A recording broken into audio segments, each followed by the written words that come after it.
Hi everyone, welcome to Go Classes.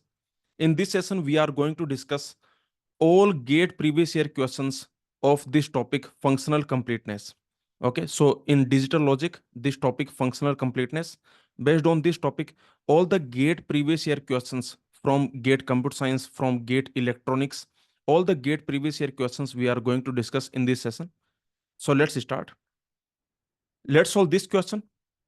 This is GATE Computer Science 2015 question. In this question, two operations are given to you, function f, function g, two functions are given to you, and the question is asking which one of the following is correct. F is functionally complete, g is functionally complete. So basically the question is asking which of them is functionally complete. Two functions are given to us. Okay, so let's solve this question. Let's start with function g. Let me start with function g. So what is function g? That is already given. Okay, so let me start with g. Function g, x, y, z. Okay, so what is this function g? You can see x bar y z, or x bar y z bar, x bar y z bar, or x y.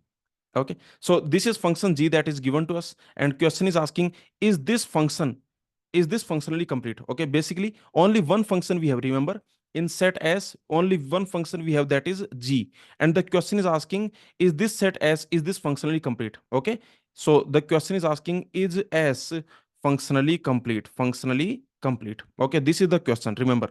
Okay, so I told you that if you want to check whether any operation is functionally complete or not, then what the first step? Tell me the first step. The first step is to minimize the function. Yes or no?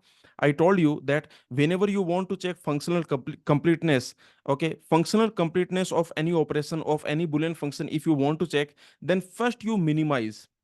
Okay, first you minimize the function. Okay, so let's minimize the function. So in this, you can see x bar yz or x bar y z bar. Either you can use the k-map or you can directly do the simplification here. So if I directly do the simplification, then what I can do here, I can take x bar y common. Yes or no? Okay, this is your function g. Here I can take x bar y out. Okay, if I take x bar y out, then inside I will get z or z bar. Okay, so what will be z or z bar? That is 1. That is 1. So ultimately I will get x bar y or xy. Again, what I can do? Again, here what I can do? I can take this y out. Yes or no? So if I take this y out, then what I will get? I will get this. So ultimately, I will get y. Okay. So remember, whenever you want to check whether any Boolean operation, whether any Boolean function is functionally complete or not, then this is the step one. Always minimize the function. So here, if you minimize the function g, then ultimately you are getting y. So what is your function g? That is simply y. Yes or no? Here, if you notice your function g, that is simply y. That's it. Now you tell me, is this functionally complete? This y? This is definitely not functionally complete, right? Yes or no? This is not functionally complete because you can easily see you cannot create not, you cannot create or. Yes or no? So very simple, you cannot create not. For example, let me tell you, this is not functionally complete. And why this is not functionally complete? The method one you can apply is we cannot create not, cannot create not from g. Yes or no? We cannot create this not. Okay, we cannot create not from g. So either you can see very easily, because g is equal to y. Okay, so we cannot create this not from g. Or what you can do, you can apply the post theorem. Yes or no? The method 2, the method 2 is just apply post theorem. Okay, post theorem you can apply. So in this post theorem, you can easily see that our set, remember, only one function we have, remember.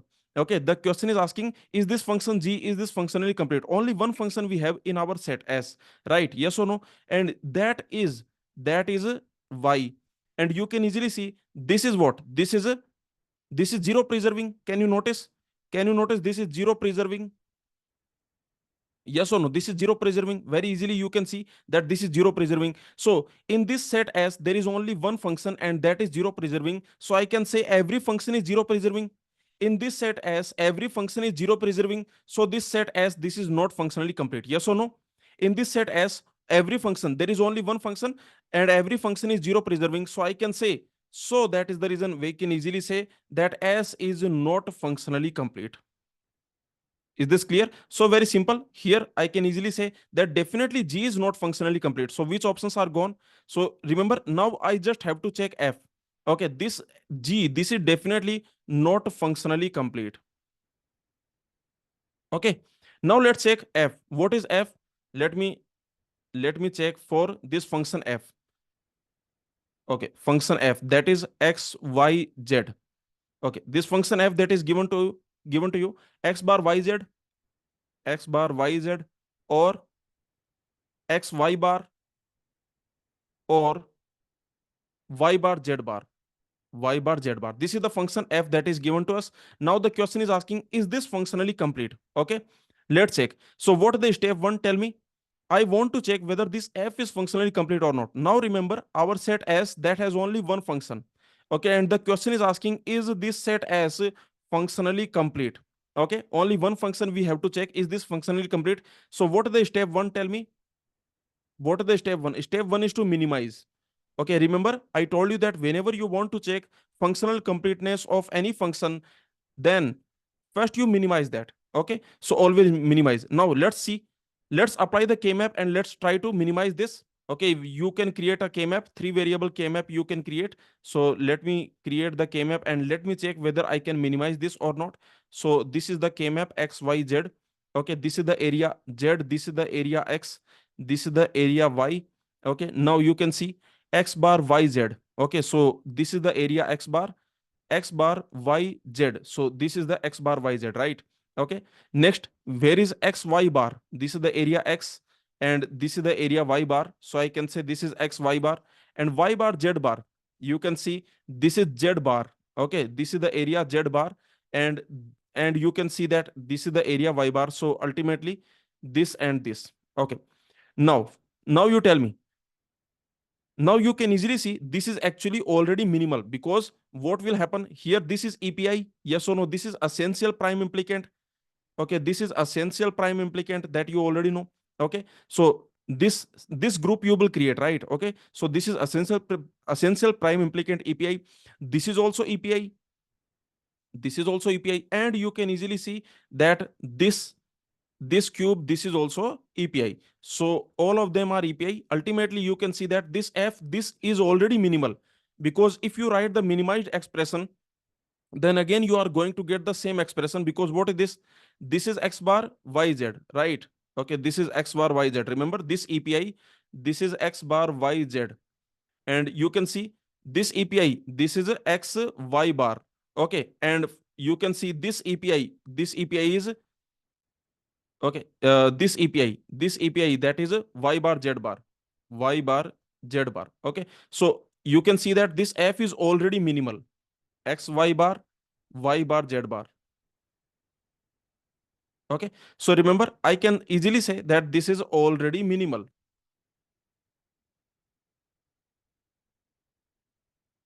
Okay, already minimal.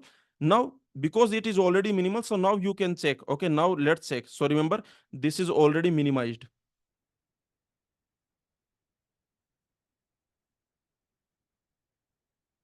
Okay, so let's check. Now we need to check whether this F is functionally complete or not. This function F, this is functionally complete or not. So there are two methods to solve this question. What is method one? What is method one?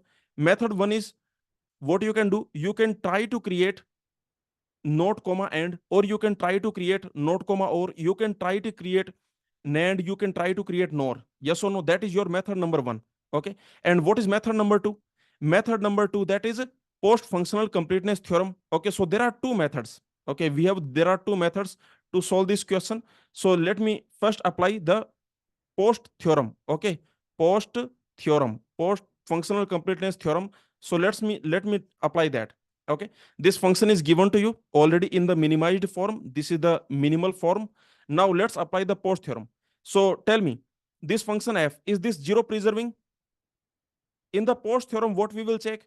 We will check whether this is a zero preserving or not. First, this is the property we will check. Is this zero preserving? Tell me, is this function zero preserving? Means if I replace every variable by zero, then do I get a zero? do I get 0? Tell me. If I replace every variable by 0, then am I getting 0? Am I getting 0? So okay, so let me replace every variable by 0. If you replace every variable by 0, then what will happen? You can see this will become 1. 1 or anything is 1. So you can see that this function is not 0 preserving. Yes or no? So I can say that if you replace every variable by 0, the result is not 0. Function value is not 0. So I can say, so f is not 0 preserving. F is not 0 preserving. And because f is not 0 preserving, so now we need to check the next property. Yes or no? Okay. So now we need to check what is the next property. Because remember one thing, remember, if every function, here only one function is there, and if every function that is 0 preserving, then we can say that it is not functionally complete. Okay, but here this is not 0 preserving, right? Okay, because this is not 0 preserving, so we have to check the next property. Okay, remember, here only one function is there. In your set, there is only one function. Okay, and what the Post theorem says? Post theorem says that if every function is 0 preserving, then S is not functionally complete. But here this function is not 0 preserving, so we cannot say anything about S. Now we need to check the next property. Tell me what is the next property? What is the second property that you will check? You will check one preserving or not. Yes or no? This is what you are going to check. So one preserving. In this, what we will do? If I replace every variable by 1, do I get 1? Do I get 1? Tell me. If I replace every variable by 1, the answer is no. Okay, you can check. If I replace every variable by 1, just replace every variable by 1, then what will happen? It will happen 0 or 0 or 0. That will be basically 0. Okay, yes or no? If I replace every variable, okay, put x equal to 0, y equal to 0. Sorry, if I replace every variable by 1, okay, replace every variable by 1, then you will not get 1. Yes or no? Okay, very simple. So if I replace every variable by 1, I am not getting 1. So I can say that f is not 1 preserving. F is not 1 preserving. And because it is not 1 preserving, so we cannot say anything about S. Okay, in S, there is only one function. The question is asking this S, is this functionally complete? Okay, now you can see what Post theorem says. Post theorem says that if every function is 1 preserving, then S is not functionally complete. But here this function is not 1 preserving, so we cannot say anything about S. We have to check the next property. Okay, what is the next property we need to check? Tell me. So now we need to check the third property, that is self-dual. Yes or no? Now we need to check the next property, that is self-dual. Is this function self-dual or not? Tell me. This function on your screen, is this self-dual or not? Okay, so let me just quickly tell you what is the dual of this function, x, y, z. Okay, let me quickly create the truth table to tell you whether this is what is the dual of this function. Let me find. Okay, so you can see this is your function f. Where is this function f1? Okay, so you can easily see x bar yz. Okay, x bar yz means here the function is 1. Okay, next x y bar. Okay, x y bar, here also the function is 1. And next y bar z bar. Okay, y bar z bar. Okay, the remaining places the function is 0. Is this clear? Okay, so now you tell me what will be f dual. Can you tell me what will be f dual? I told you how to find f dual from the truth table. Okay, if a function is given to you and how to find f dual from the truth table, I told you. First of all, you can easily see that this is this truth table in the standard order. Okay, this is the standard order. Now, when your truth table is in the standard order, remember our truth table is in the standard order from 0 to 7. Okay, 0, 0, 0, 0, 0, 1, and so on. So our truth table is in the standard order. Now, if you want to find how to find the truth table of f dual, that is very simple. What you will do? First, you find f complement. Okay, and then you do reverse of that. Okay, remember, first you find f complement. First you find f complement, then you do reverse of that. Okay, so f complement will be 0, 1, 1, 0, 0, 0, 1, 1. Now to find f dual, what you will do? To find f dual, you will do the reverse of this. Okay, you will do reverse of this. So basically our f dual will be 1, 1, 0, 0. Okay, 1, 1, 0, 0, right? Okay, then 1 1 0. Now you tell me f comma f dual, are they same? Please tell me, are they same? Look at f comma f dual and tell me, are they same? Are they same? They are definitely not same. You can easily see. Here you can see they are not same. Okay, they are not same. F is not equal to f dual. I can say f is not equal to f dual. And so that is the reason I can say f is not self dual.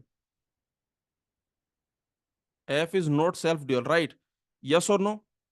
And because f is not self dual, so now we have to check the next property. Is this clear? Okay, is this clear? Please tell me. So like this you can check what is the f dual, and you can see that f and f dual, they are not same. F is not equal to f dual.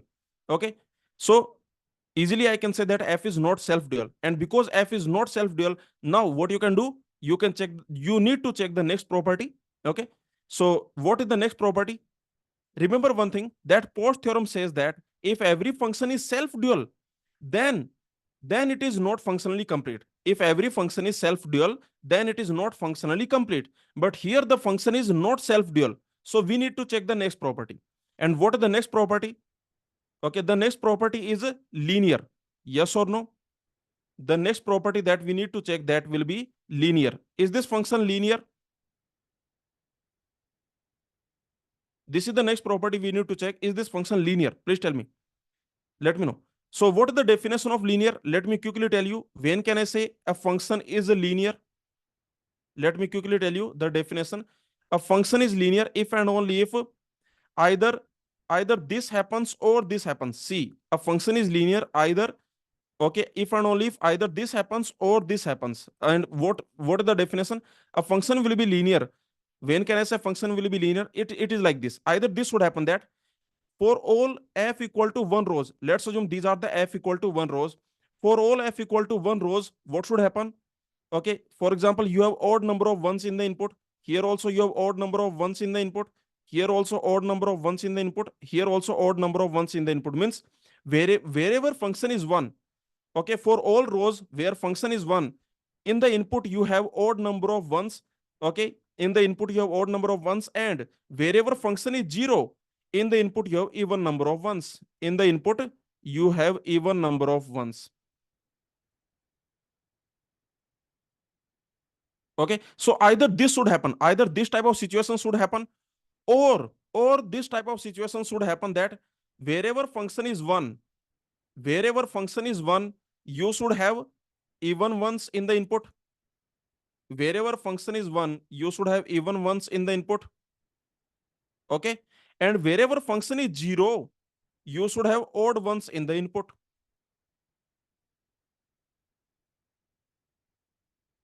Correct? Okay, so this is the definition of linear function.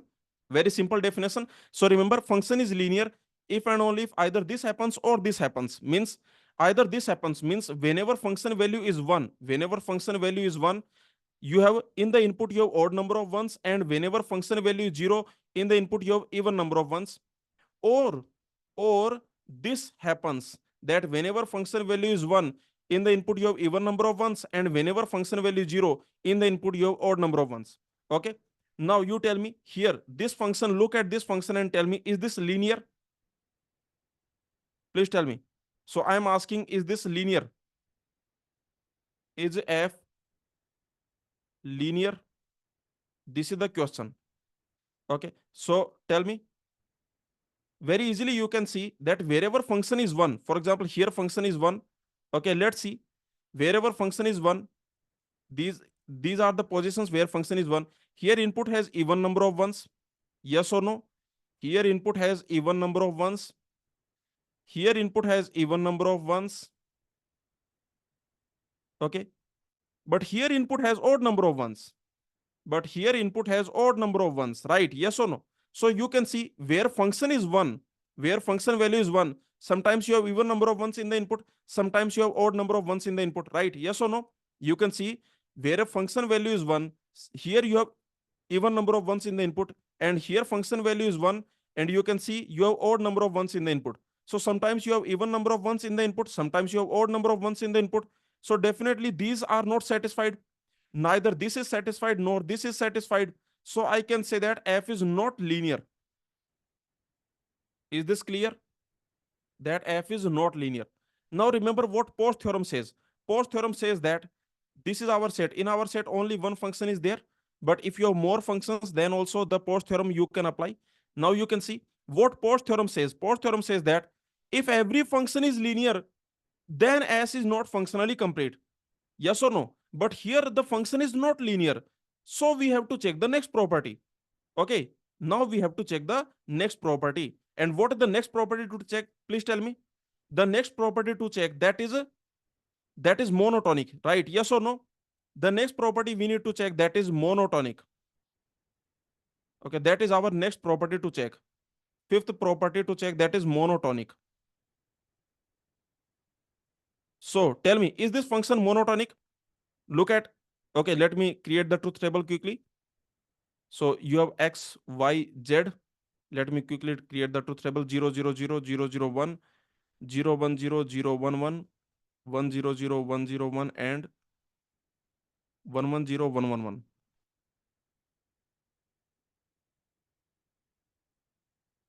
So our function, if you look at our function, that is x bar y z. So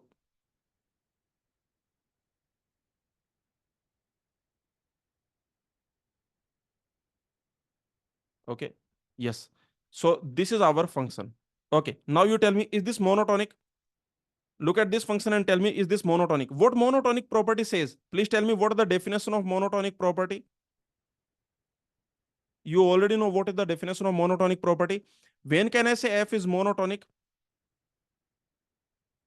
F is monotonic if and only if whenever I change single variable from 0 to 1, if I have this type of situation, for example, okay, consider this type of situation. Let's assume I have, for example, I, j, 0. Whenever I change single variable from 0 to 1, okay, whenever I change single variable from 0 to 1, whenever this type of situation happens, remember I am changing single variable from 0 to 1.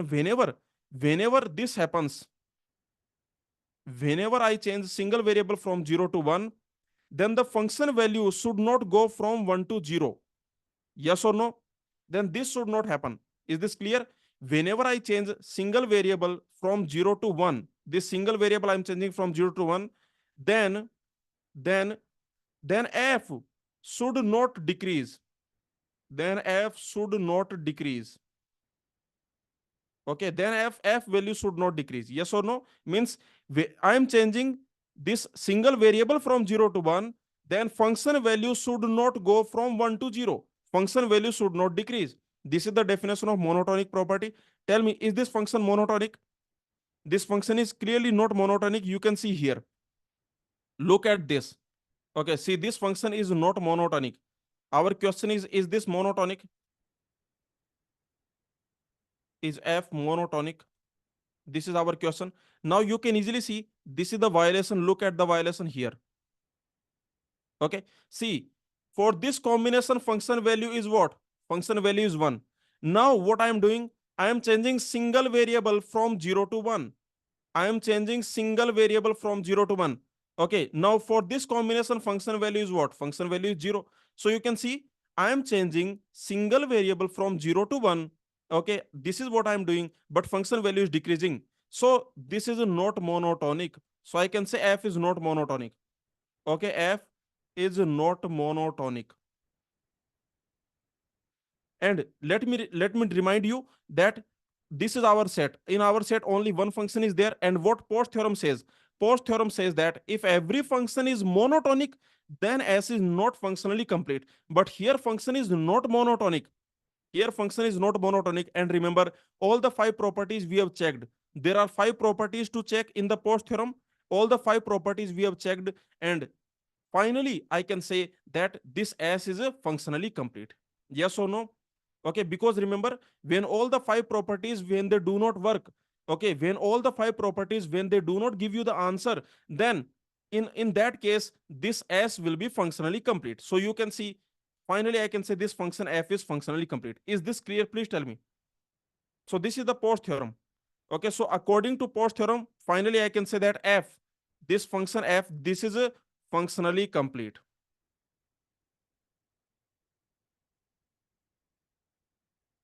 Okay, this is functionally complete. Let me tell you why this is functionally complete, because only one function we have, right? Only one function we have. Okay, so this is functionally complete because this is not zero preserving, this is not one preserving, this is not self dual, this is not linear, this is not monotonic. So in that case it will be functionally complete. So final answer is that this function is functionally complete. Okay, is this clear? So this is how you can apply the Post theorem. Let me tell you that Post theorem is actually very easy. Okay, once you understand the Post theorem, once you understand the five properties: zero preserving, one preserving, self dual, linear, monotonic. Okay, once you understand these five properties, then easily you can solve any question using Post theorem. Okay, any question of functional completeness you can solve using Post theorem very easily. Okay, is this clear? Now now let me tell you method number two. What is method number two to solve this question? So method number two, that is what we do, we will try to create some functional completeness set. Yes or no? Try to create, okay, create some functional complete set. Some functional complete set, right? Yes or no? Is this clear? Okay, from F, you try to create some functional complete set. So tell me, can I create not? Okay, let me try to create not. I want to create not. So tell me, can I create not? I want to create not. Now tell me, this not operation can I create? Yes, I can create. You can check. Okay, just see. From F, from this function, can I create X bar or Y bar or Z bar? Basically, the question is either you create X bar or you create Y bar or you create Z bar. Can you create X bar or Y bar or Z bar? Can you create any of them? Okay, so very easily I can do that. Okay, in this function, if I do this, fxxx means basically if I apply xxx, okay, okay, so on all the three inputs, if I apply the same variable I am applying on all the three inputs. Now what will be fxxx? Please tell me what that will be. You can see, if I replace every variable by x, this will become 0, this will become 0, this will become x bar. Yes or no? So finally I will get x bar. Okay, so I can create not. Okay, I can create not.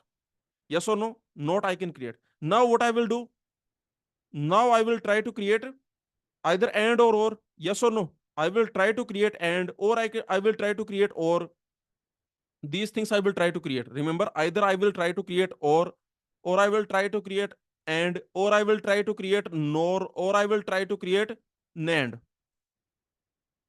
Correct? Okay. So these things I will try to create. Okay. So let me check. Can I create? Please tell me how to create. Any of them you can create because these are already functionally complete. Okay, so remember our purpose is from this function f, create some functionally complete set. We have already create not. Okay, this x bar we have already created. Now can you create any of them? Okay, so yes, you can check actually if you do x x z.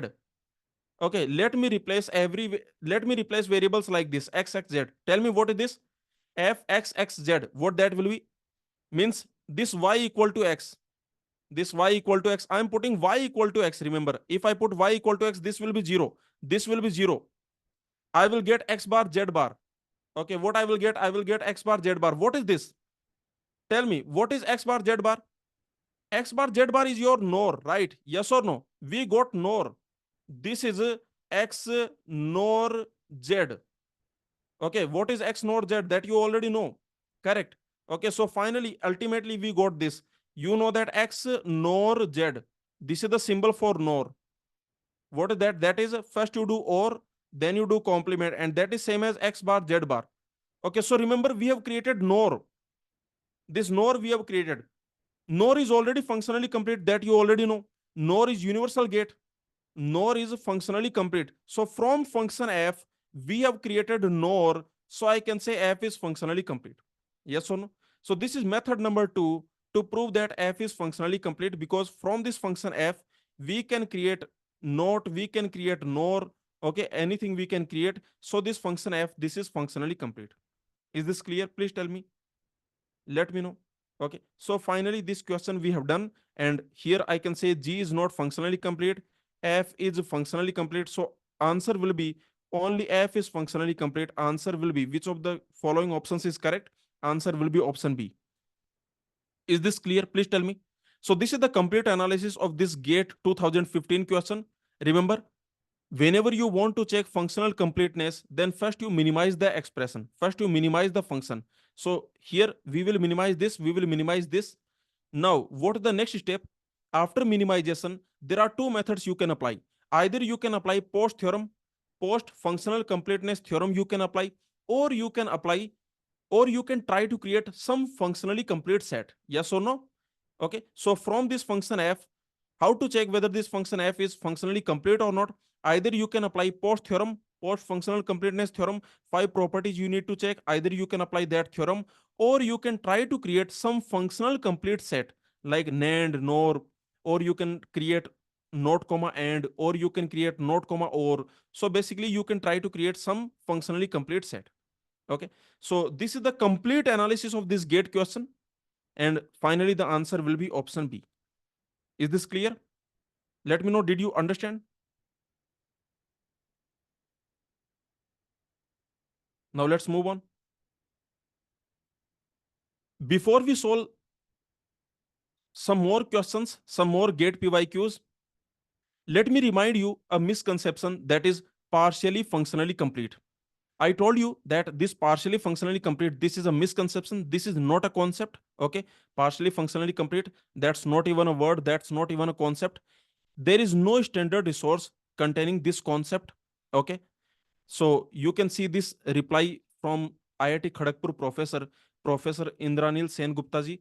Okay, so you can see their reply that as per my understanding, there is nothing called partially functionally complete. Okay, so remember this concept, this is not a concept, it is a self-made word. This partial functional complete, this is a self-made word made by some coaching teachers, but this is not a concept in any standard resource. There is no standard resource containing this type of concept. Okay. Now, let me tell you that for digital circuits, when you are discussing digital circuits, then we can assume 0, 1 signals are available to us. And when we are discussing Boolean functions or Boolean operations, then we cannot assume that 0, 1 signals are available unless they are already given in the question. Okay, so you can see this in the Charles Roth book. The same thing is given in the Charles Roth book. You can see that we will always assume that 0, 1 are available as gate inputs. So this is what I'm telling you, that in the gate exam or in any question, if we are discussing digital circuits, then we can assume 0, 1 signals are available to us. Okay. And whenever we are discussing Boolean functions, Boolean operations, then we cannot assume that 0, 1 functions are available to us. Okay. We cannot assume that 0, 1 functions are available to us. Okay, is this clear?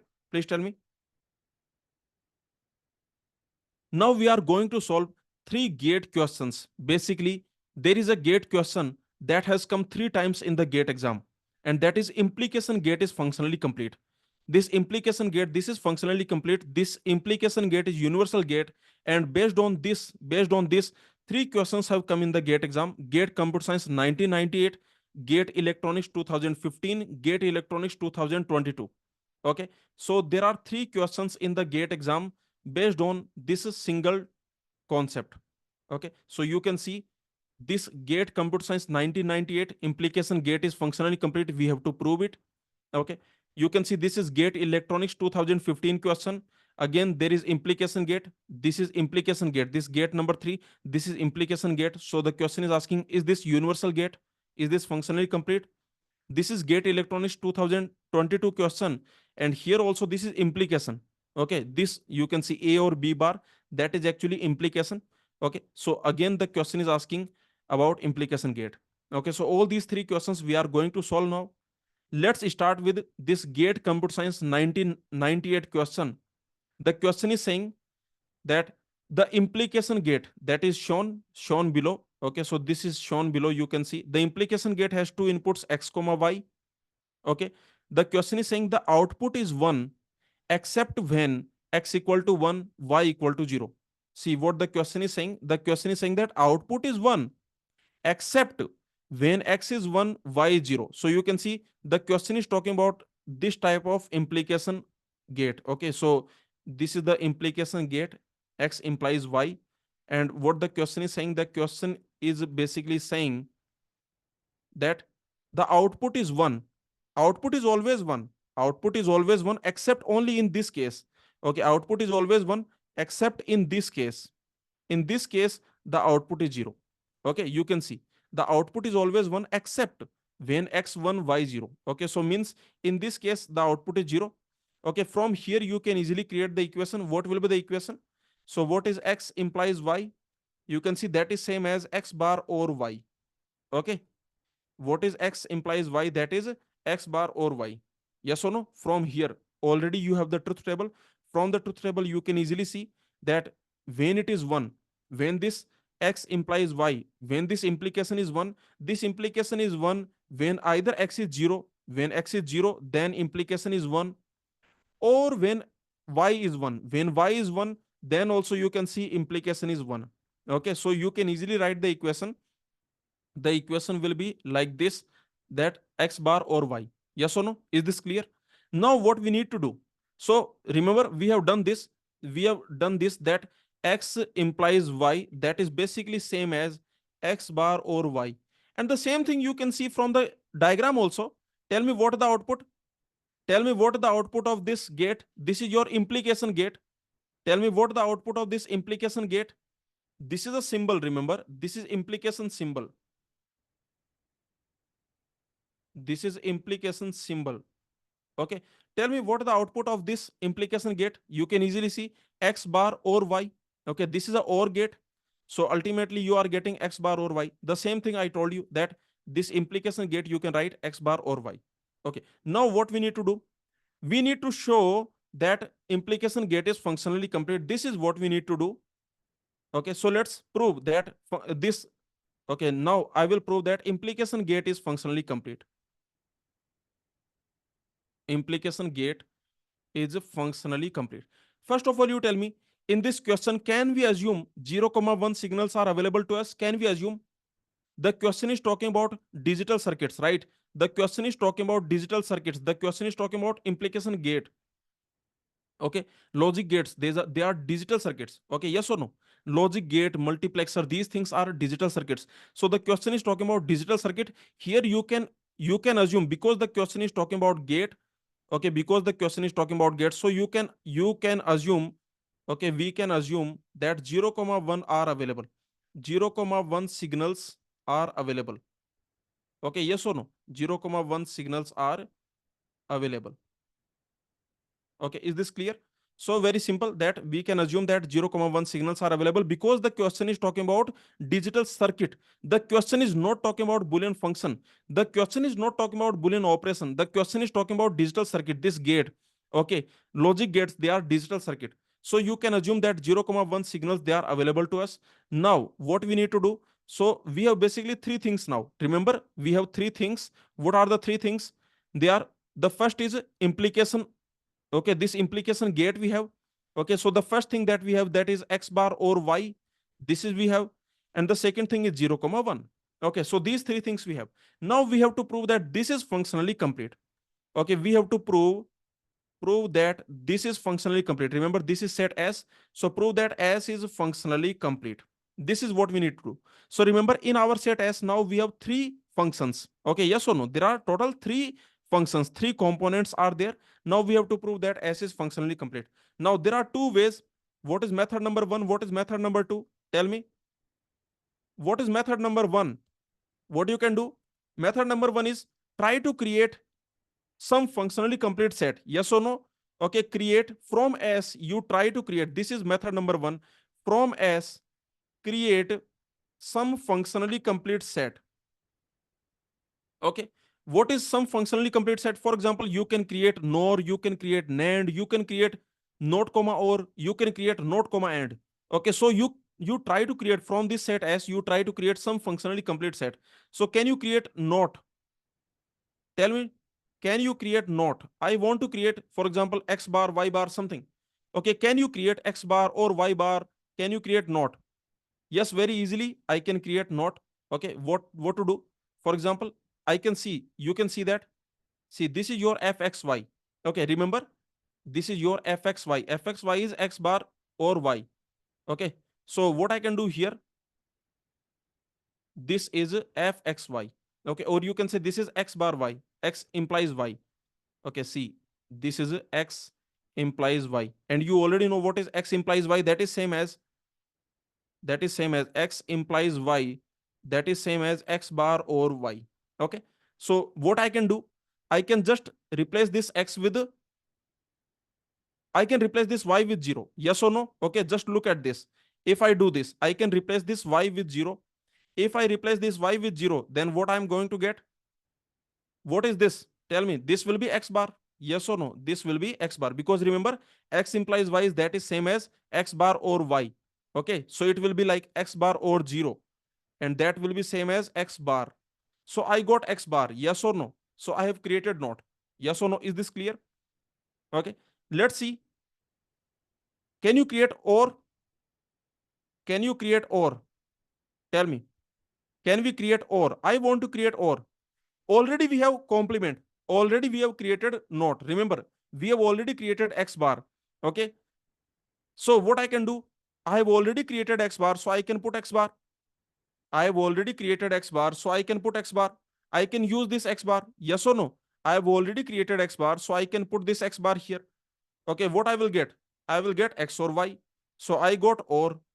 Yes or no? Now, because I have created these two things, not comma or, they are functionally complete. Yes or no? We already know that if I can create or comma not, this is already, we know that or comma not, this is functionally complete. So, so I can say that S is a functionally complete. Is this clear? Please tell me. Let me know, did you understand this? Okay, so this is how you can prove that this implication gate is a functionally complete. Okay, tell me one thing, why I am using 0, 1? The question has given us this implication gate. Okay, then why are we using these 0, 1 signals? Because the question is talking about gate. Gate is a digital circuit. Whenever the question is talking about digital circuit, you can assume 0, 1 signals are available. Okay, so I can say this set S, this is functionally complete. This is what we have proven. Because from this set S, we can create not, we can create or. So very easily, I can say that this is a functionally complete. Okay, so did you understand this method number 1? Okay, let me quickly tell you. Let me just quickly tell you this method number 1. Actually, this set S, that you have, there are three things. See, one is implication gate. Okay, that is like this, x bar or y. Another is 0, another is 1. Okay, so these are the three things. Right. Now, how to create not? Okay, remember, if I do this, for example, if I do x comma 0, because I can use 0. Okay, so if I do x comma 0, this will give me x bar. So I have created x bar. And if I do this, what I do? Now I can use this x bar, right? I can use this x bar. So what I can do, this x bar I can put here. Okay, instead of x, I can put x bar. Actually, that is same as, or you can do like this basically. Okay, what we are doing basically, we are putting like this, because ultimately this is x bar. Ultimately, what is this? Ultimately, this is x bar. Okay, because we have already created x bar, so I can put x bar. Okay, so what will be f x bar y? That will be x or y. Okay, so that's it. So like this, I can prove that this is functionally complete. Is this clear? What is method number 2 to prove that this set is functionally complete? Let me know. This set S. Set S is, you have this set S. This is f x y. This is a x bar or y, 0, 1. Okay, there are three things here. There are three things here. One is this, another is this, another is this. So tell me, how to prove that this S is functionally complete? The method is Post theorem. You can apply Post theorem. Yes or no? So this is our method number 2. Post theorem. Okay. Post theorem you can apply. In the Post theorem, tell me, first, which property you will check? You will check zero preserving. Okay. Is there anyone? Tell me who is zero preserving? Okay. In the Post theorem, total 5 properties you are going to check, right? Okay. The first property you will check, that is zero preserving. So that is a zero preserving. Tell me, who is zero preserving? Zero preserving means if I replace every variable by 0, do I get 0? If I replace every variable by 0, do I get 0? So you can see this is zero preserving because this is always zero. This is always zero. So if I replace every variable by zero, this will remain zero. So this is zero preserving, but this is always one. So if I replace every variable by zero, this will not become zero. This will always be one. Okay, so this is not zero preserving. This is also not zero preserving. Okay, so you can see who is zero preserving. This zero is zero preserving. This is not zero preserving. And also you can see this x bar or y. This is also not zero preserving, right? Okay, because you can see if I replace every variable by zero, what I'm going to get? I'm going to get one. So I can say this is also not zero preserving. Now you tell me one thing. What Potts theorem says? Potts theorem says if everyone is zero preserving, then S is not functionally complete. Can I say everyone is zero preserving? Can I say everyone is zero preserving? No. Okay, yes or no? Because you can see these are not zero preserving. So I cannot say that S is not functionally complete. I have to check the next property, right? Okay, tell me what is the next property?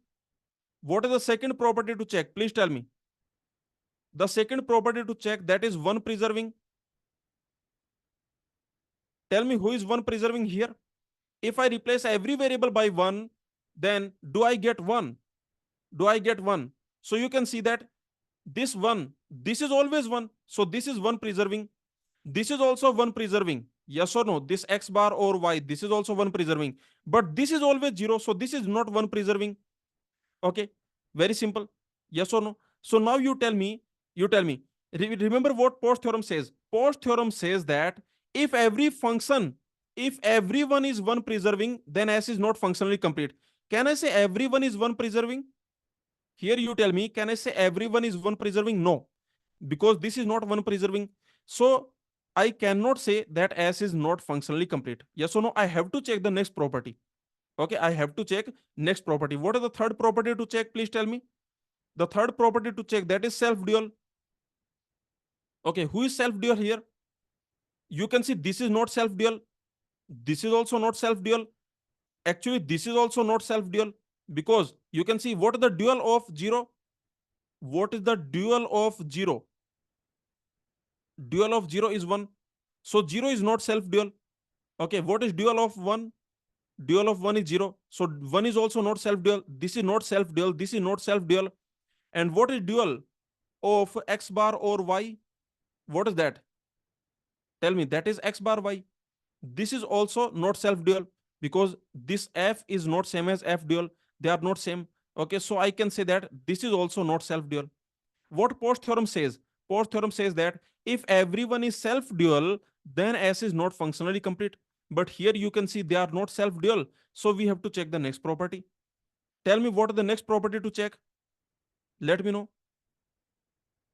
In the Potts theorem, what is the next property to check? Please tell me. The fourth property to check, that is a linear. Correct? Okay. So that is the fourth property to check which of them is linear. Let me know. I told you constant functions are linear. Okay, that you already know. That constant functions are always linear. Constant functions are linear. Okay, so remember 0, 1 are linear. This is linear, 1 is linear. But what about this? X bar or y? Is this linear? X bar or y?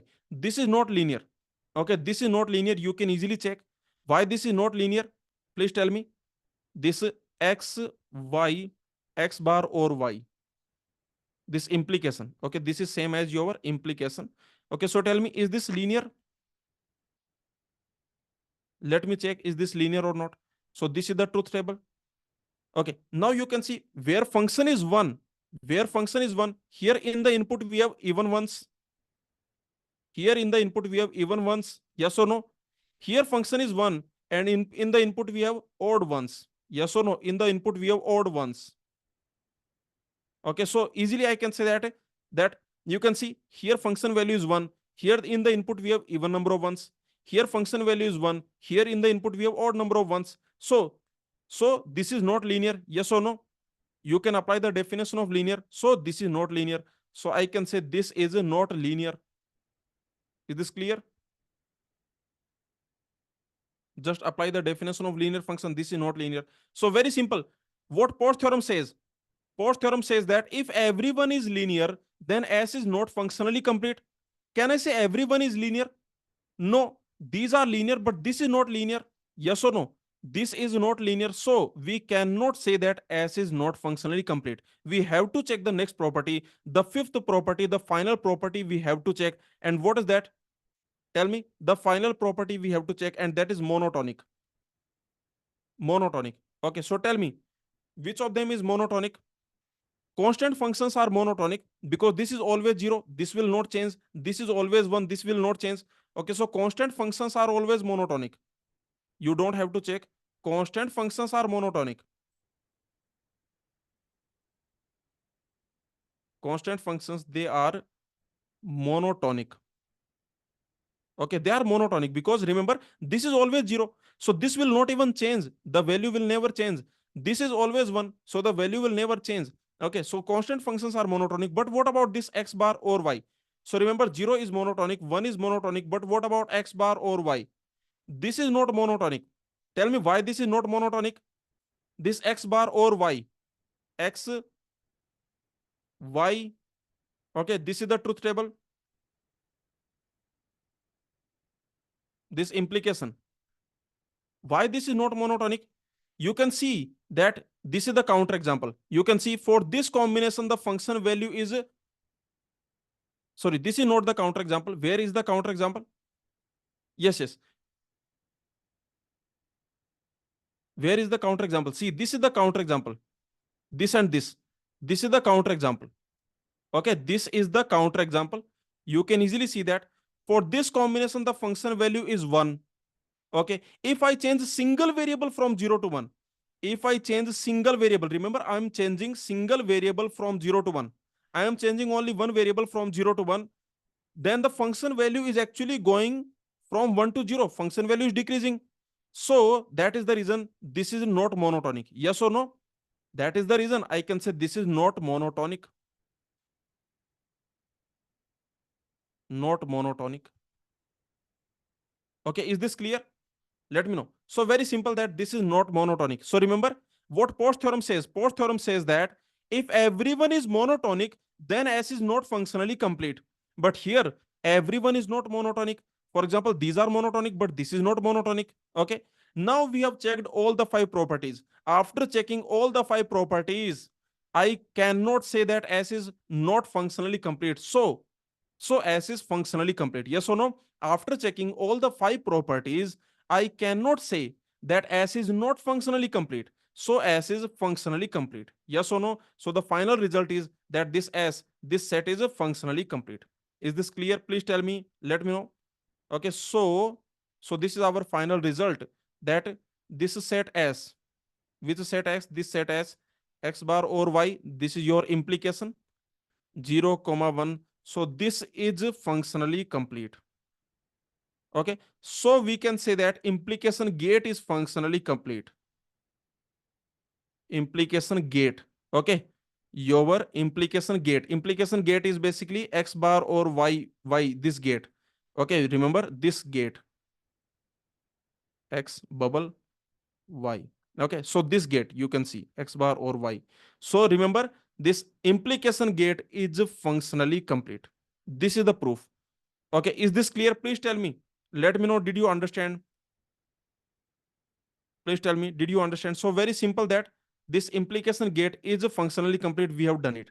Okay, by 2 ways. Remember, I have done the complete analysis of this question. This implication gate is functionally complete with 2 methods we have seen. Method 1, method 2.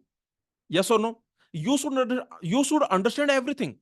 See, if you understood method 1, very good. If you understood method 2, very good.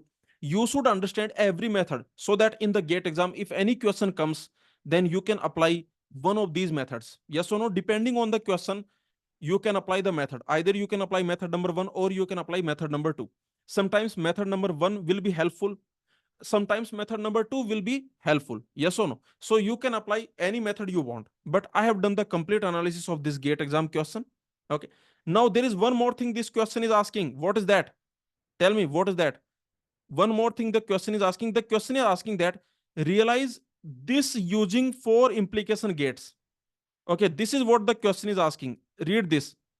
See, this implication gate is functionally complete. What it means? It means that every digital circuit we can implement using implication gate. Yes or no? This implication gate is functionally complete. It means that every Boolean function we can realize using implication gate. Do you agree with me? Now the question is asking that because this is functionally complete, because this is universal gate, so you can realize any Boolean function with help of implication gate, with help of only implication gate.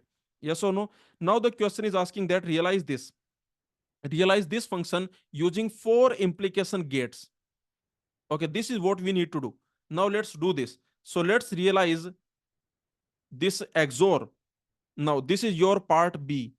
Okay, so the question is saying that realize f xy equal to x bar y or xy bar. Okay, basically XOR, right? Okay, this XOR, the question is basically talking about XOR. The question is saying that realize this XOR using four implication gates. Four implication gates.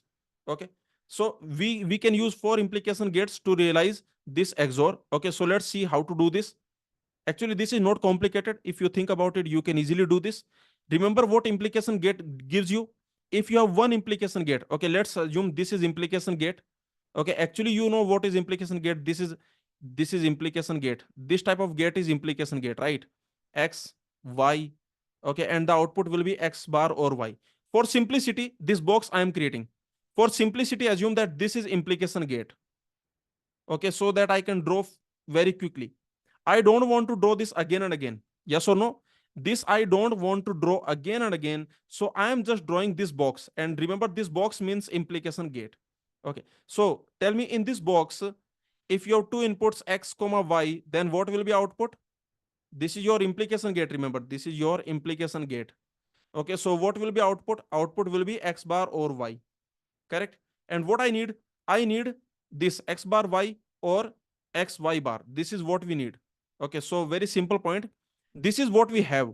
We have the implication gate. This implication gate we have. Okay, so in the implication gate, if I put x, y, then output will be x bar or y. This is what we have. And I want to create this function that is x bar y or x y bar. Okay, see what I can do. I can do this. Notice this fxy will give me what? This will give me x bar or y. This fyx, okay, if I change the inputs, if I put yx, then that will give me y bar or x. Okay, is this clear? Now what I can do? Now very simple thing, what I will do. Okay, once I get this, okay, if I have these two things, then I can do something like this, that okay, I will do again, I will apply this implication gate. Okay, again I will apply the implication gate, remember. So I will apply implication gate to this. Let's assume this y bar x. Okay, this y bar x, y bar or x, y bar or x. I will apply the implication gate. Okay, and one input I will keep 0. Okay, see, let me tell you, this is what I'm doing. I will apply this y bar or x, and one input I will keep 0. Why I'm keeping 0? Let me tell you.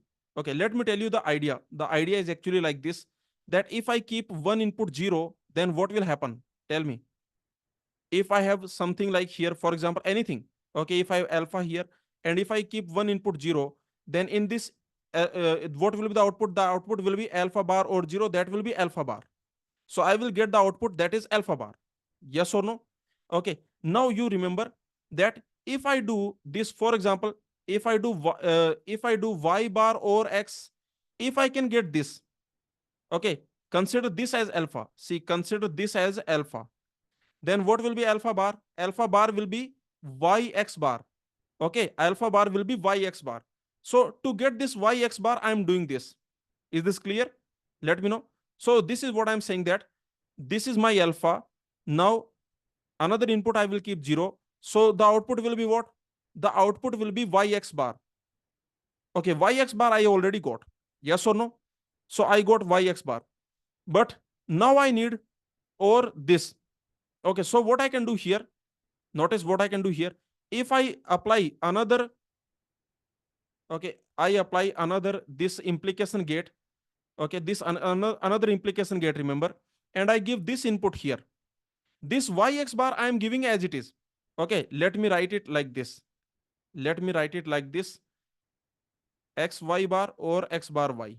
Okay, let me write like this. Now what I'm doing, this I'm giving as it is to this implication gate, and one input I am giving x bar or y. Now tell me what will be the output. Just tell me what will be the output. Let me know. Let me know what will be the output here. The output will be this complement or this as it is. Yes or no? Yes or no? Output will be this complement or this as it is. So the output will be xy bar or x bar y. And this is what we want. And this is what we want. Is this clear? Please tell me, did you understand the whole idea? Okay, what we are doing? See, let me tell you. See, we need to realize this function. This x XOR y, we need to realize this with help of 4 implication gates. Now, I am saying that this is your implication gate. If the inputs are x, y, then the output will be x bar or y. This is your implication gate that you already know. Now, what I'm doing, I'm telling you that this you can create with help of implication gate. This you can create with help of implication gate. Now, if I have this alpha, I can create this. What I will do, in this implication gate, one input I will keep 0 so that I can get alpha bar. Okay, remember, I am keeping this input 0 so that I can get alpha bar. Okay, I am doing this because once I have this, then I want to create this. Okay, so, okay, this is the idea. Now, what I'm doing here, you can see, once I have this, then another input I will keep 0 so that I can get x bar y. And this I will give as it is to this implication gate. So the output will be this negation or this as it is. Yes or no? So finally I will get my circuit. Okay, so let me complete the circuit. So the complete circuit is like this. First I am creating with the help of implication gate. Remember, this is my implication gate. With help of implication gate, first I am creating x bar or y. Okay, here I am getting x bar or y. Remember, x bar or y. This is what I am getting. Then what I am doing, with help of another implication gate, I am doing this yx. I am doing so that I can get y bar or x. Okay. Then what I am doing, then here another implication gate I am connecting. And one input, this second input I am keeping 0. So that my output is what? My output is y x bar, or I can say x bar y. Yes or no? So that my output is x bar y. And finally, what I'm doing, this I'm giving as first input and this I'm giving as second input to this implication gate. And here my output will be what? Here my output will be x y bar or x bar y. So this is the answer. Let me know. Is this clear to everyone? Please tell me. Is this clear to everyone? Let me know. So like this you can implement. Remember, with help of 4 implication gates, total 4 implication gates I'm using. So with help of 4 implication gates, like this you can create this XOR function. You can implement this XOR function. Okay. So this is your gate computer science question. We have done the complete analysis. We have proven that implication gate is functionally complete. Also, we have realized this with help of 4 implication gates. Okay, so this is the complete analysis of gate computer science 1998 question. Please tell me, did you understand? Let me know. Okay, let's move on now. Let's solve this question. This gate electronics 2015 question. Let's solve it. A universal logic gate can implement any Boolean function. This is the definition of universal logic gate, and that we already know. We already know the definition of universal logic gate. A universal logic gate can implement any Boolean function, yes or no, by connecting sufficient number of them appropriately. So this is the definition of universal gate. Okay. Now 3 gates are given to you. This is OR gate. You can see X or Y. This is AND gate, X and Y. This is what? Tell me what this gate is. This is our implication gate, right? Yes or no? This is our implication gate. Okay.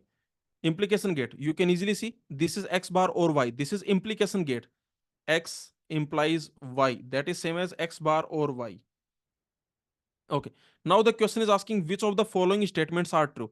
First of all, you tell me, in this question, can we assume 0, 1 are available or not? In this question, can we assume 0, 1 signals they are available or not? Yes, we can assume, because the question is talking about digital circuits. The question is talking about gates. Logic gates are digital circuits. Yes or no? So in this question, you can easily assume what we can do. We can assume 0, 1 are available. Okay. So you can just assume that 0, 1 are available because the question is talking about digital circuits. Now, now look at the options. Which of the following is true? Gate 1 is universal gate, gate 2 is universal gate 3 is universal gate. We have already seen implication gate is universal. Yes or no? We have already seen that implication gate is functionally complete. But what about the other? But what about other? Tell me. See, you can use 0, 1. 0, 1 are available to you. So the option 1, basically the option 1, what option 1 is talking about? Option 1 is basically saying that gate 1 is universal gate. What is gate 1? That is OR gate. Okay. So basically option 1 is saying that OR, 0, 1. Is this functionally complete? What option 2 is saying? Option 2 is saying AND, 0, 1. Is this functionally complete? And option 3 is saying implication, 0, 1. Is this functionally complete? Tell me. Let me know. Okay, this is your gate 2. So you can see option 2 is saying this is functionally complete. Now tell me, we have already seen that this is functionally complete. Okay, but let's check, is this functionally complete? This OR, is this functionally complete with help of 0, 1? Can you say it is functionally complete? Or with help of 0, 1, can I say it is functionally complete? No, this is not functionally complete. Can you tell me why? Can you apply the Post theorem? Can you apply the Post theorem? See, this is not 0 preserving. This is not 1 preserving. This is not self dual. Can I apply the Post theorem? Let me know. This is not linear. Okay. This is not linear, but all of them are monotonic. Okay. You can see all of them are monotonic. Here, all are monotonic. Yes or no? Here, all are monotonic. See, this is not 0 preserving. This is not 1 preserving. This is not self dual. Actually, these are not self dual. Okay. This is not linear, but actually all are monotonic. Is this clear? Please tell me. Let me know. Did you understand? All are monotonic. Constant functions are monotonic. 0, 1, they are always monotonic. Constant functions are always monotonic. Yes or no? Okay, we know constant functions are monotonic.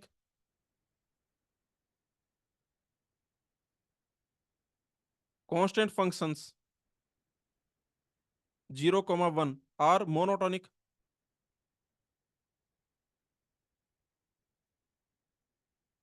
Okay, and you can see that this is also monotonic. This is also monotonic. This is monotonic. Okay, AB, that is also monotonic. We have already seen in our lectures. Yes or no? In our lectures, we have already seen this, that they are monotonic. This is also monotonic. This is also monotonic. Just apply the definition of monotonic function. You can easily see they are monotonic. Okay. In our lectures, we have already seen this is monotonic. This is monotonic. Just apply the definition of monotonic function, and constant functions are monotonic. So did you notice here? All are monotonic. And because all are monotonic, so what Post theorem says?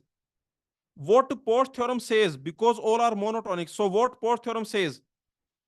Here, here all are monotonic. So S1 is not functionally complete. Yes or no? Here all are monotonic. So S1 is not functionally complete. So very easily I can say, so S1 is not functionally complete. Okay. Is this clear? Very simple. What about option number 2? Tell me about option number 2. What about this one? What about this option number 2? Again, all are monotonic. Yes or no? All are monotonic.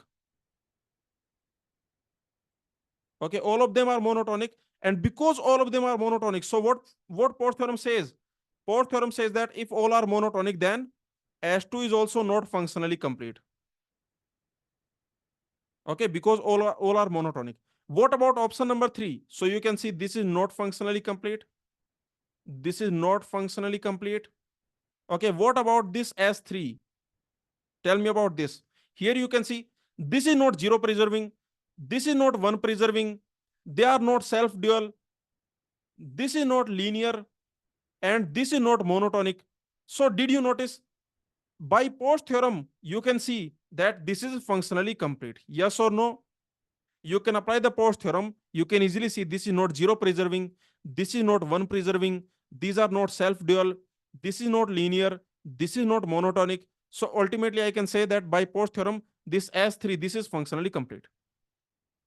Okay. So the question is asking which statements are true. So the answer will be option number C. Yes or no? Implication gate is functionally complete. With help of implication gate, you can create not, you can create or. Okay, if you have this implication gate that you already know. So if you have this implication gate, okay, this implication gate, if you have x, y, x, y, then what you can do, this is the implication gate. You can create not. How to create not? Tell me. Just quickly tell me how to create not. If I want to create not, okay, I can create not very easily. What I can do, I can just keep this second 0. Okay, this second input I can keep 0. This is x. So ultimately I will get x bar. Okay, and similarly I can create or. How to create or? Let's see how to create or. What I will do, first I will create x bar. Okay, first I will create x bar. This I will keep 0, so I will get x bar. And then what I will do, and then what I will do, then I will do this. Okay, so ultimately what I will get x or y. So very easy. So I got x or y, I got x bar. Okay, I can create or, I can create not. So that is the reason implication gate is functionally complete. Is this clear? This we have already seen. So this implication gate, this is functionally complete. This is universal gate. So tell me, how many universal gates you already know? Let me know. So universal gates, how many universal gates you know? Universal gates, how many universal gates you know? You know that NOR is universal gate. You know that NAND is universal gate. And now we have seen that implication gate is also universal gate. Okay. Now, these are the universal gates. Let me tell you, universal circuits, universal digital circuits. Universal means functionally complete. Functionally complete digital circuits. Which digital circuits are functionally complete? Okay. Don't worry, we will see. But already these you already know, these are universal gates. Okay. Now let me tell you, multiplexer is also functionally complete. Okay. And we will see half adder, that is also functionally complete. Okay, half adder multiplexer, they are also functionally complete. Easily we will prove. Don't worry, we will prove. Okay, and easily we can do. Anyway, so did you understand this question? For this question, the answer will be option C. Now let's move on. Now let's solve this GATE Electronics 2022 question. The question is saying that consider a Boolean gate D. Okay, the question is talking about a Boolean gate D. There is a gate D where the output is related to inputs A, B as Y equal to A or B bar. This is also similar to your implication gate, right? Okay, correct. Actually, you can see here what is happening. See, look at this. So there is a gate D. There is a gate D. This gate D you have, you can see there is a Boolean gate D, and the output Y, that is actually A or B bar. A or B bar. This is actually similar to your implication gate. Okay. So if your inputs are, you can do like this. For example, if your inputs are like this, okay, or you can do this. If your inputs are these, then this is your basically B implies A. Remember, this is also implication gate. This is B implies A. So very simple point. You have a Boolean gate D. This is your Boolean gate D. The inputs are A, B. You can see these are the inputs A, B, and the output is A or B bar. A or B bar, that is same as B implies A. Okay, you can see B implies A. Now this is also implication gate. Next, the boolean inputs 0 comma 1 are also available separately. In this question, this is given. Yes or no? Yes or no? This is a beautiful thing that in this question it is mentioned. Okay, read this line. In this question, this information is already given. You don't have to assume anything. Okay, see, this line is given. The boolean input 0 comma 1 are also available separately. Okay, now using only D gates and 0 comma 1, we have already seen this implication gate comma 0 comma 1, they are functionally complete. Yes or no? We have seen we have seen this implication gate, this B implies A, this implication gate comma 0 comma 1, we have already seen this is functionally complete. Do you agree with me? We have already seen this is functionally complete, and because this is functionally complete, the question is saying that with help of, read this, with help of D gates and 0 comma 1, okay, means using these, can I say we can implement every digital circuit? This is functionally complete means we can implement any digital circuit. Yes or no? We can implement any digital circuit. We can implement every digital circuit. Okay, so you can see this, we know that this is functionally complete, so we can implement every digital circuit. So which options are correct? Okay, NAND can be implemented, that is correct. NOR can be implemented, that is correct. Cannot be implemented, that is wrong. Cannot be implemented, that is wrong. So for this question, the answer will be A comma C. This is MSQ question. Okay, this is a MSQ question. You can see 2022 MSQ question. The answer will be option A comma C. Did you understand? Please tell me. Let me know. Remember, this D gate is given to you. See, this question is saying that there is a D gate. This type of D gate is there. The inputs are A, B. This is your D gate, and the output is A or B bar. The output is A or B bar. You can see A or B bar, right? Okay. So this is the output. Now, can you create NOT? Can you create NOT? Please tell me how to create NOT. I want to create NOT. And remember, in the question already, this is given that already the question is already saying that 0 comma 1 inputs are separately available. Okay, 0 comma 1, they are separately available. You can use 0 comma 1. Okay. Anyway, tell me, if this line is not given, then can I use 0 comma 1 in this question? If this line is not given, let's assume, then can I use 0 comma 1 in this question? Yes, I can use, because the question is talking about gate. The question is talking about digital circuit. So whenever the question is talking about logical gates or digital circuit, then you can assume 0 comma 1. Okay, but here the line is already given, so you don't have to assume anything. This is given that these 0 comma 1 signals are available. Okay, so how to create NOT? Very easily you can create NOT. Tell me what you will do to create NOT. This input you will connect to 0, and this input you can connect to A. Now you will get A bar. That's it. Okay, so like this you can get. Next, how to create, tell me how to create OR. Can you create OR? Can you create OR? Yes. First, what I will do, I will create, for example, first I will create like B bar. Okay, first I will create B bar. And to create B bar, what I will do, this is what I will do. So now I will get B bar. Now, once I got B bar, then what I will do, then this will be my second input, and first input will be A. Now, what the output? Now the output will be A or B. So I got OR also. Yes or no? I got NOT, I got OR. So that is the reason I can say that this D gate, comma 0, comma 1, this is functionally complete. Okay. So this D gate is a universal gate, basically. In the question, this D gate is given to you. So I can say this D gate is a universal gate. Is a universal gate. You can implement every digital circuit. Okay, what we can do, we can implement every digital circuit we can implement. Okay, so easily you can see answer will be option A comma C. Is this clear? So let's move on now. Let's solve this GATE Computer Science 1999 question. This same question has come, let me tell you, this same question has come in ISRO exam also.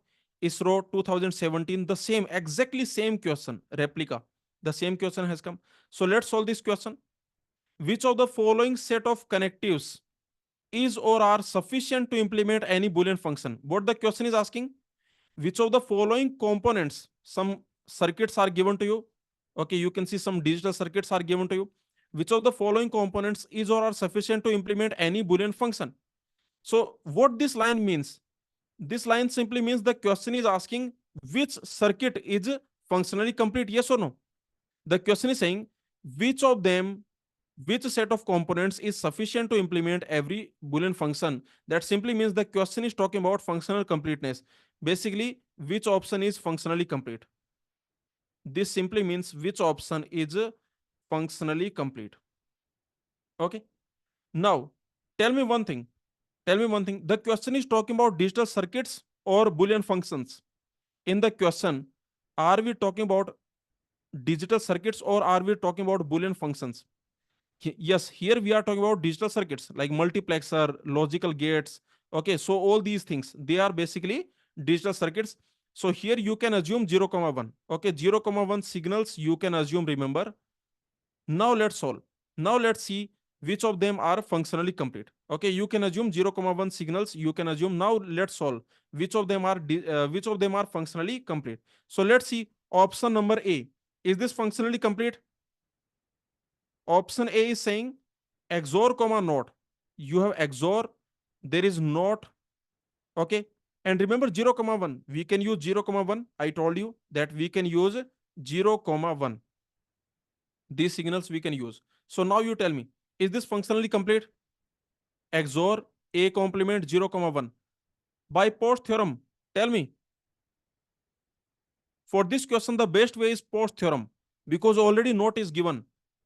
If you try to create or, you cannot create. If you try to create and, you cannot create. Okay, just apply post theorem and tell me the answer. Apply post theorem and tell me the answer.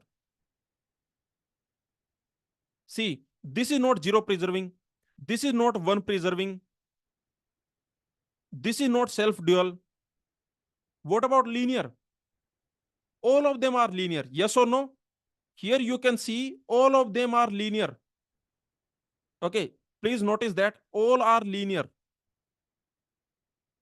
All are linear. Okay, and because all are linear, so what I can do? So by post theorem, what I can say? I can say A is not functionally complete. Is this clear? Because all are linear. This XOR is linear, A bar is linear, 0 is linear, constant functions are linear. Constant functions are always linear, and XOR is linear, and A complement, this not is also linear. So you can see because everyone is linear, so this A is not functionally complete. Is this clear? Okay, so remember, this is not functionally complete. What about the option number 2? 2 by 1 multiplexer. Let's check it. Option number 2, that is talking about 2 by 1 mux multiplexer. Is this functionally complete? XOR is linear. Okay, let's check XOR is linear or not. A student is asking, is XOR linear? Okay, let's check. A, B, A XOR B, 0, 0, 0, 1, 1, 0, 1, 1. This is the truth table. Okay, now let's check whether this is linear or not. You can see wherever function value is 1, in the input we have odd ones, odd ones. Yes or no? In the input we have odd ones. In the input we have odd ones. And wherever function is 0, in the input we have even ones, even ones. Okay, is this clear? So you can easily see that this is a linear. So I can say that A XOR B is a linear. Is this clear? Please tell me. So like this you can easily see, because this is linear, because wherever function value is 1, you can see in the input we have odd number of ones, and wherever function value is 0, in the input we have even number of ones. So very easily you can see that this is a linear. Okay, so remember, here everyone is linear in the option A. Option A is saying XOR comma not, XOR comma not. And remember, we can use 0 comma 1 because the question is talking about digital circuits. Okay, and whenever question is talking about digital circuits, so we can assume 0 comma 1 signals are available to us. So here everyone is linear, so this set A, this is not functionally complete. Okay, let's see option B, option C. Let's see option B. What option B is saying? This is saying 2 by 1 multiplexer. Is 2 by 1 multiplexer, is this functionally complete? Okay, first of all, you already know what is 2 by 1 multiplexer. This is your, this is 2 by 1 mux. Okay, this is the select line, there are two inputs and there is one output. Okay, this is the 0 1 and this is your select line S. Okay, this is the multiplexer that you already know. Okay, so what is, if input is, let's assume A here, if input is here B, then what will be the output? Tell me. This is select line S. Okay, these are the inputs A, B. Then what will be the output? Here the output will be what? The output will be, when S is 0, then output is A. When S is 1, output is B. Okay, so remember, this is multiplexer output. Okay, this is multiplexer output. Now, this 2 by 1 multiplexer, is this functionally complete? Okay, there are two methods to solve this question. Okay, let's solve this question by two methods. What are the two methods? Tell me. The first method, method number one is, we will try to create not comma or. Okay, try to create not comma and, for example. Yes or no? Can you create, can you create these? Try to create not and or, these things you try to create. Yes or no? With the help of multiplexer. So tell me how to create not. Let's see how to create not. I want to create not. Not means I want to create, for example, I want to create a bar. Create a bar. I want to create a bar. Then to create a bar, what I can do? This is very simple. This is very simple. This a I will put on the select line. On the select line, I will put this variable a. And remember, I want to create a bar. So what I can do? This is very simple. When a bar, okay, so here I will put 1, here I will put 0. Now you can see what the equation.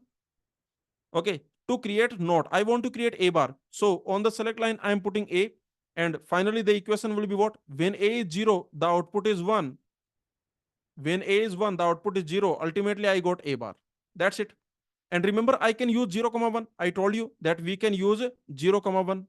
Okay, 0 comma 1, these signals we can use because we are talking about multiplexer. It is a digital circuit. Okay, so you can easily see that with help of 2 by 1 multiplexer, we can create not. Is this clear? So not is done. This not is done. Now let's try to create or. Can you create or? Not is done. Let's try to create or.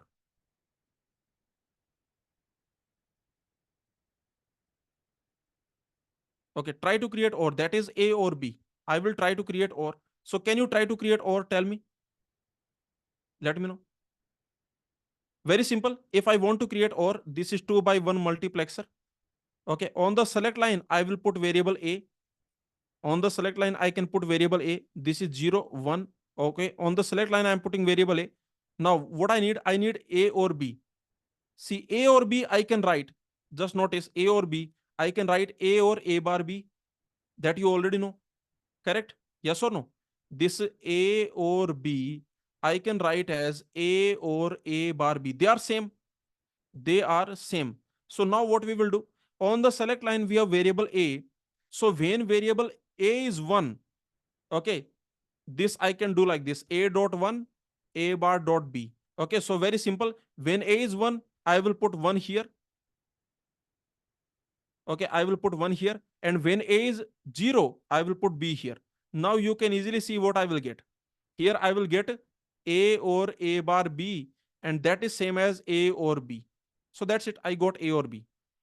Is this clear? Very simple. Okay, is this understood? Please tell me.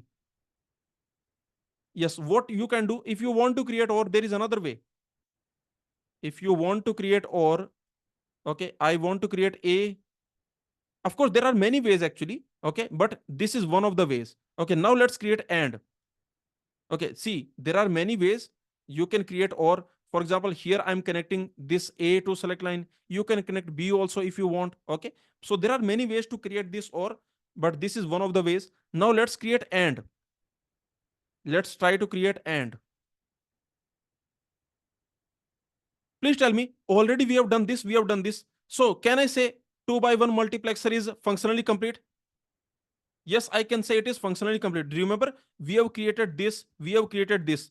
Not comma or we have created. And that is enough. That is enough. That is enough. So this is functionally complete. Okay, this is functionally complete. That is enough. Remember, we have created not, we have created or. So I can say multiplexer is functionally complete. But anyway, let's create and. Okay, just for practice, let's create and. Okay, let's quickly create and. So this is multiplexer. On the select line, you can put variable a. I want to create AB. Okay, I want to create AB. Then what I will do? This is very simple. Here I can put 0, here I can put B. So what will be output? Output will be AB. That's it. Okay, so this is how I can create AB. So I've created not, I've created and, I've created or. So easily I can say that this multiplexer, this is a functionally complete. Okay, from multiplexer I can easily create not and or. So this multiplexer is functionally complete. Is this clear? Please tell me. Let me know. Okay, because from multiplexer I can create these operations. So multiplexer is functionally complete. Okay, now let me tell you method number 2. What is method number 2 to check whether mux is functionally complete or not? What is method number 2? Tell me what is method number 2 if I want to check multiplexer is functionally complete or not. The method number 2, that is Post theorem. Okay, yes or no? So let's check with help of Post theorem. How can I say that multiplexer is functionally complete? Okay, let's try.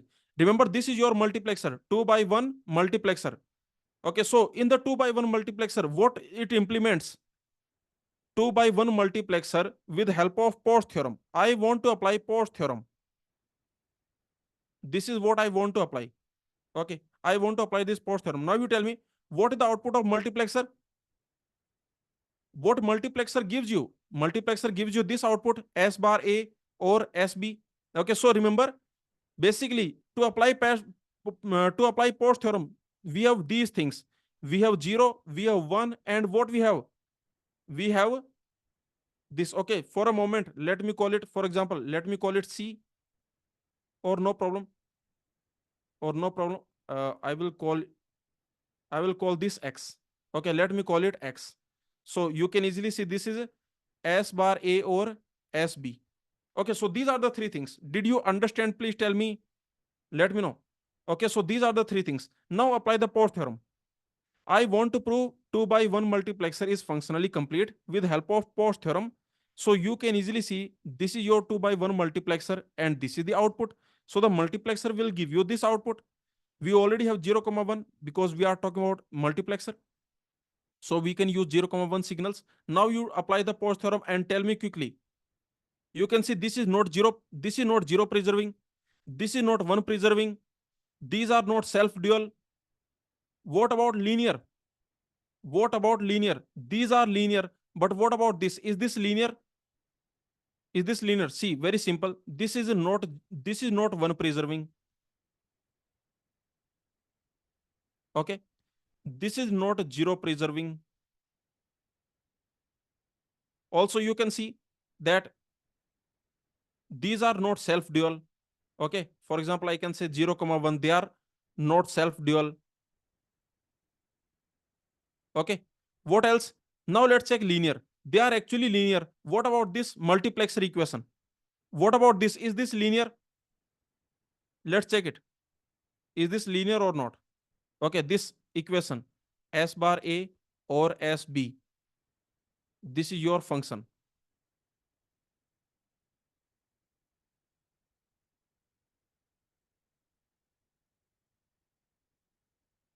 Okay, let me quickly see whether this is linear or not. 0, 0, 0, 0, 0, 1, 0, 1, 0, 0, 1, 1. I'm creating the truth table. Okay, so let's quickly create 1, 0, 0, 1, 0, 1, 1, 1, 0, 1, 1, 1. Okay, and this is your function. So you can see SB. Okay, so here function value will be 1. Here function value will be 1. You can check it out. Okay, S bar A. Okay, so here function value will be 1. Here function value will be 1. Okay, the remaining places, function value will be 0. Correct? Yes or no? Now you tell me, is this linear? Let's check whether this is linear or not. First to tell me, is this linear, this function f? This is not linear, right? Okay, why this is not linear? Tell me why this is not linear. You can see here function value is 1, here function value 1, function value 1, function value 1. Okay, here function value 1, here you have even ones in the input. Okay, here function value 1, and in the input we have even number of ones. And here we have odd number of ones. Yes or no? So very easily you can see this is not linear. This is a not linear. Is this understood?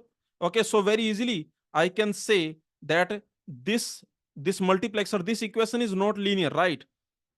Okay, so this multiplexer equation S bar A or SB, this is not linear. What about monotonic? What about monotonic? Tell me. Now check whether this is monotonic or not. Again, this is not monotonic. Why this is not monotonic? Let's check. Tell me why this is not monotonic. Where is the violation? Where is the violation? Let me know. See, here is the violation. Sorry. Yes, yes, yes. Here is the violation. Look at this. This is the violation. Okay, what is the violation? Look at the violation. The violation is like this. For this combination, function value is 1.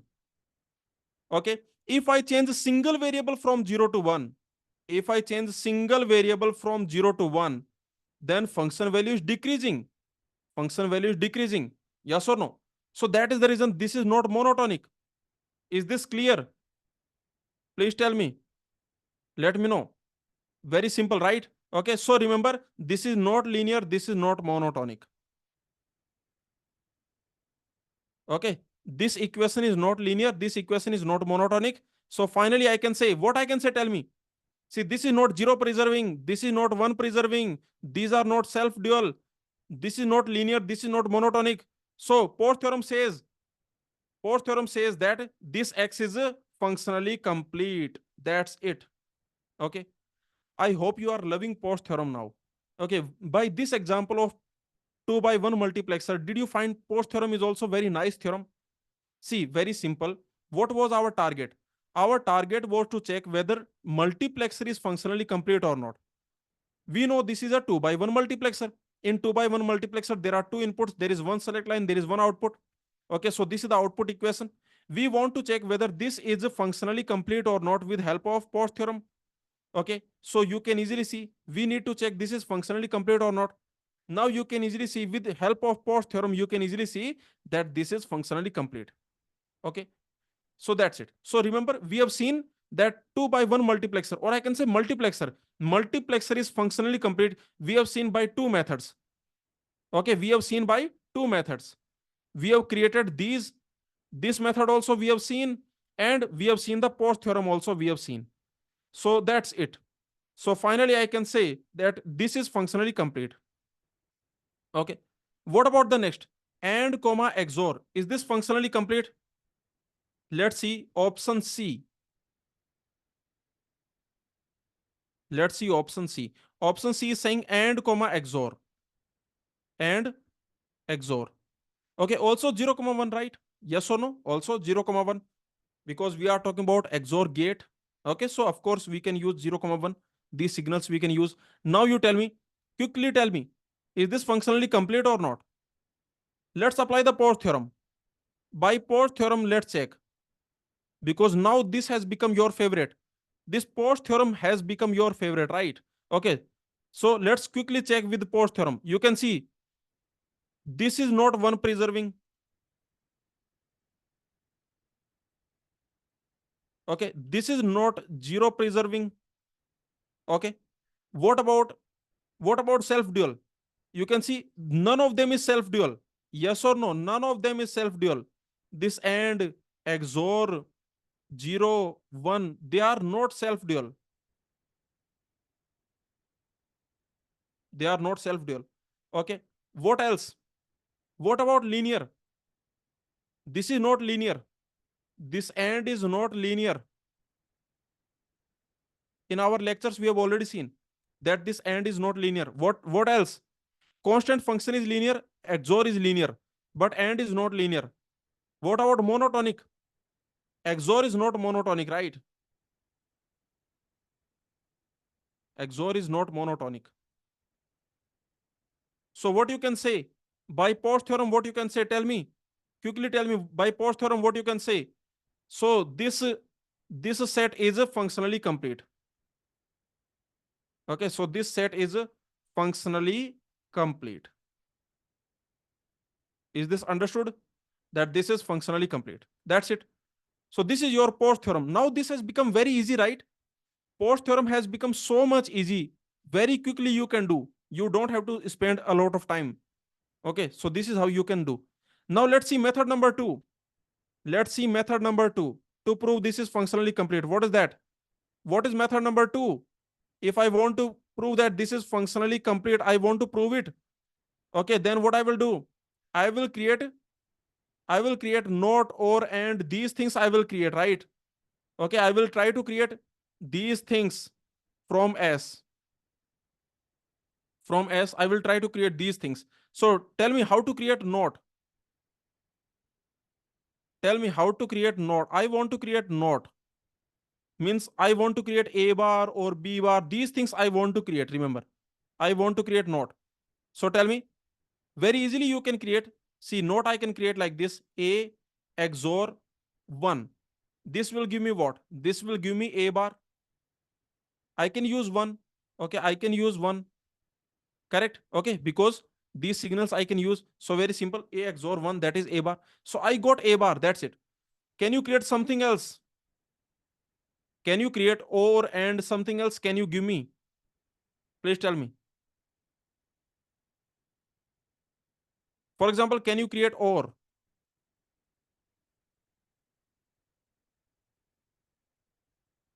Actually, see, actually, with help of these, I can actually create directly nor.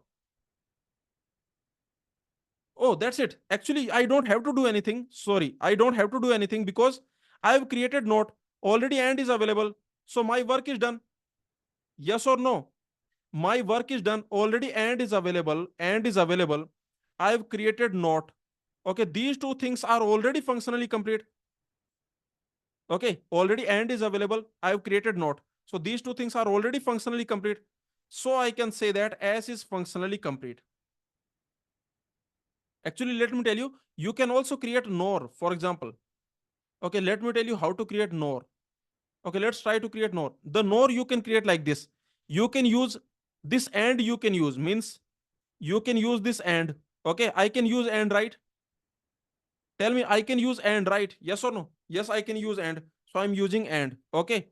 And what I can do, this nor I can create. Nor means A or B bar. That is same as A bar, B bar. Now you can easily see A bar I already have. A bar I already have. B bar also I can create. What I will get? I will get A bar, B bar. That is your nor. And nor is functionally complete. Nor is functionally complete. So that's it. This is how you can do. Okay, so remember this option we have seen, this is functionally complete. We have seen by Post theorem also we have seen, and we have seen that you can create not gate. See, from these you can create not gate and gate we already have. So very easily you can see this is functionally complete. Okay, what about the last option? 3-input gate A or B or C. Sorry, 3-input gate A, B or C. This is the last option D. Tell me. Option D is saying you have F, A, B, C. That is A, B or C. A, B or C. Okay. Now, do we have 0, 1? Do we have 0, 1? Please tell me. Yes, we have 0, 1, right? Your set S, that is what? That is A, B or C, 0, 1. Is this functionally complete? Let's apply the Post theorem. Okay. Is this functionally complete? Just apply the Post theorem and quickly tell me. Post theorem. You can easily see this is not 0 preserving. This is not 1 preserving. These are not self dual. Now, these are linear. What about A, B or C? Is this linear? Let's check with Post theorem. Is this linear? This A, B or C? A, B, C, A, B or C? Okay, let's quickly check, is this linear or not?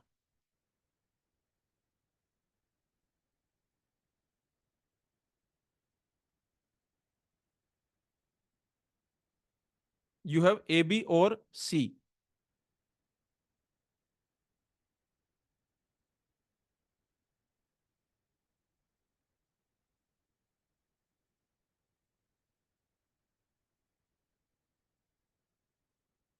Okay, so now you tell me, is this linear?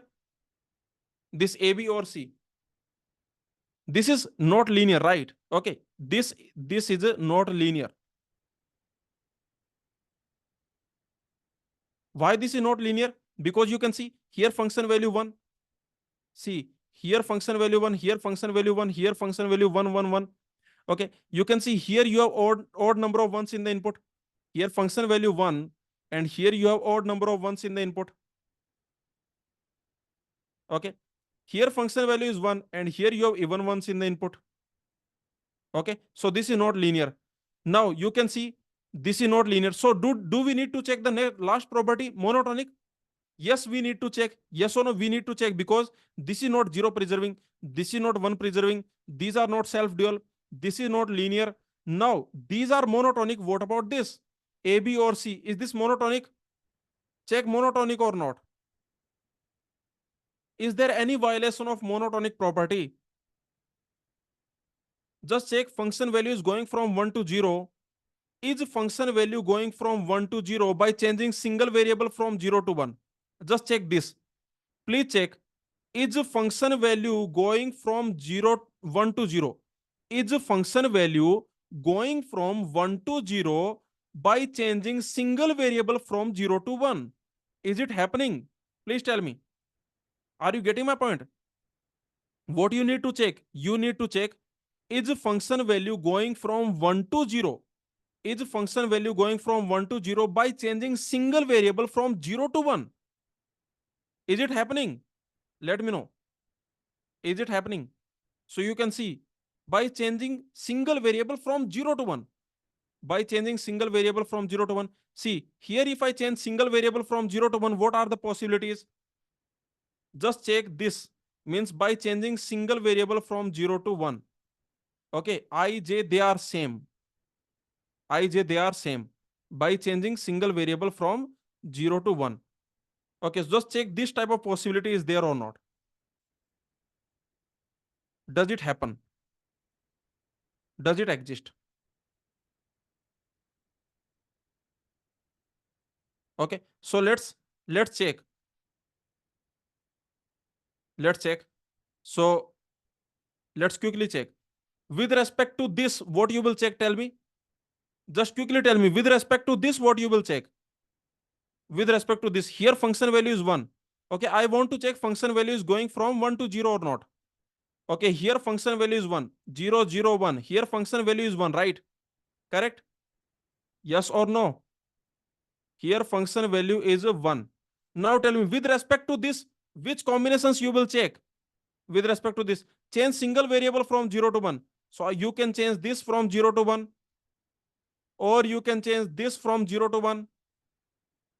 Now, am I going from 1 to 0? Am I going from 1 to 0? No, here also 1. Here also 1. Okay, so this combination is, there is no problem. Yes or no? This is fine. Okay, what about the next? What about the next? Check this. With respect to this, what I will check? Tell me. With respect to this, what I will check? 0, 1, 1. Here function value is 1. Here function value is 1. With respect to this, just change single variable from 0 to 1. So 1, 1, 1. Yes, there also function value is 1. So again, this is fine. Again, this is fine, right? Yes or no? Are you getting my point? Okay. Similarly, you can check this also is fine. Let me tell you. You can check this is also fine. Okay, let me tell you, this is also fine. This is also fine. So that's it. So this is monotonic. Did you understand? Please tell me. See, very simple. We want to check, is this monotonic or not? then this type of possibility we are checking. Does this type of possibility exist? Means when function value is going from 1 to 0, then is it happening that single variable is changing from 0 to 1? When function value is going from 1 to 0, then is it happening that single variable is changing from 0 to 1? Does this type of possibility exist? The answer is no. This type of possibility does not exist. You can easily check. Okay, wherever function value is 1, all these things are easily fine. Wherever function value is 1, you can see wherever function value is 1, then if you change single variable from 0 to 1, then also function value is 1. Okay, is this clear? Listen to me. Wherever function value is 1, here, here, and here, wherever function value is 1, then if you change single variable from 0 to 1, then also the function value is 1. So that is the reason this is monotonic. Is this clear? Okay, let me know. So finally, I can say that if you apply the Post theorem, then all are monotonic, right? Yes or no? All are monotonic.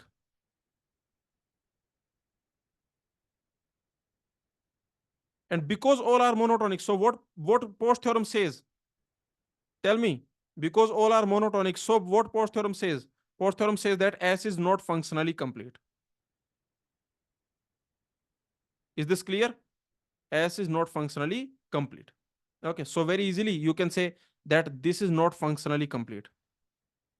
One more thing, actually you don't have to do all these things, because just tell me very common sense, just use a common sense. With help of these, can you create a bar? Is there any way you can see creating a bar? Do you see any possibility of getting a bar? See, we don't have negation anywhere. This is simple a, b, or c. This is simple 0, 1. Do you see any possibility of creating a bar? There is no chance of creating a bar. Yes or no? There is no chance of getting a bar. Do you agree with me? Okay, there is no chance of getting not. So that is the reason this is not functionally complete. So for this question, what is the answer? Tell me. For this GATE 1999 question, what is the answer? The answer will be option B, comma C. This is the final answer. Okay. Did you understand? Please tell me. This is the complete analysis of this GATE exam question. Let me know, did you understand? We have done the complete analysis. Remember, for each option, we have used multiple methods. The complete analysis I have told you for this question. Let's move on now.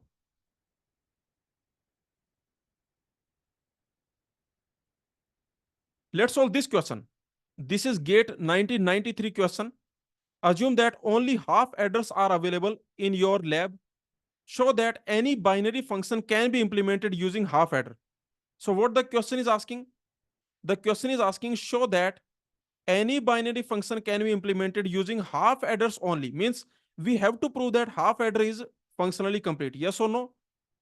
We have to prove that half adder is functionally complete. This is what we need to do in this question. Okay, because the question is saying only half adders are available in our lab. Now we have to prove that any Boolean function can be implemented using half adder. So this is what we need to prove. Okay, let's see. This is also not complicated. First of all, what is half adder? Do you know what is half adder? Half adder. This is a 2-bit binary adder. Yes or no? This is 2-bit addition device that you already know. Okay, if you want to add 2 bits, then you can use this half adder. Means what this half adder will do? This will do addition of 2 bits. That's it. Either 0 plus 0 or 0 plus 1 or 1 plus 0 or 1 plus 1. Okay, remember this is a 2-bit addition device, 2-bit addition digital circuit.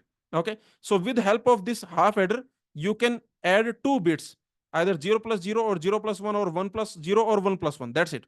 Okay, so now you tell me. Now let's create the truth table. Okay, let's create the truth table. So in this half adder, remember the input is 2 bits. Please understand.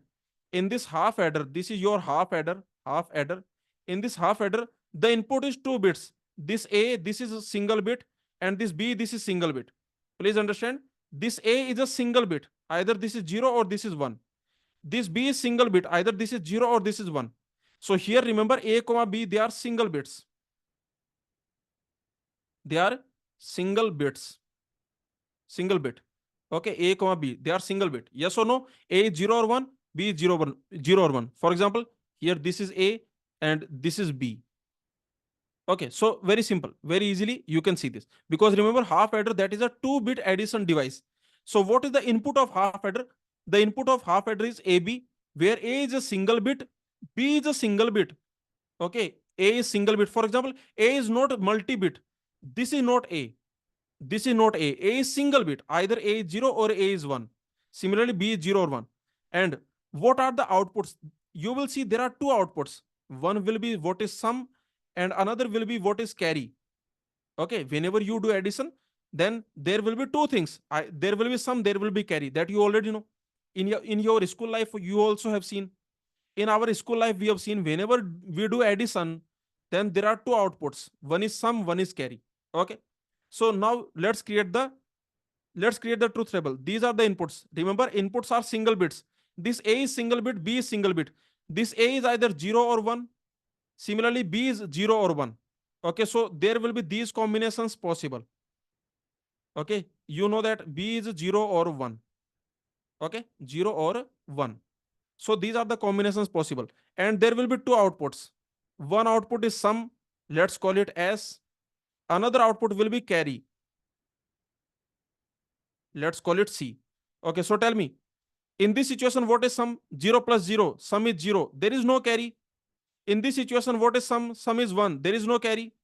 In this situation, 1 plus 0, sum is 1. There is no carry. In this situation, 1 plus 1, the sum will be 0 and carry will be 1. Yes or no? When we do 1 plus 1, look at 1 plus 1. Let me tell you. When we do 1 plus 1, when we do this, then what will happen? 1 plus 1. Then here, remember 1 plus 1. The decimal will be in decimal, what you can say? Tell me in decimal what you will get. Just tell me. 1 plus 1. In decimal, you will get 2. In decimal, you are getting 2. So in binary, what you are getting? In binary, you are getting 1 0. Okay. So remember, when you do 1 plus 1, then in binary, you are getting 1 0. Means this is sum bit and this is carry. Okay. So remember, when you do 1 plus 1, then the summation will be 0 and there will be a carry. Something like this. Okay. There will be carry. This is your carry. This is a carry. And this is a sum.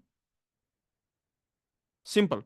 Okay. So very easily you can see that this will be your table. So remember, when I do 1 plus 1, sum will be 0, carry will be 1. Okay. Anyway, this is your half adder truth table.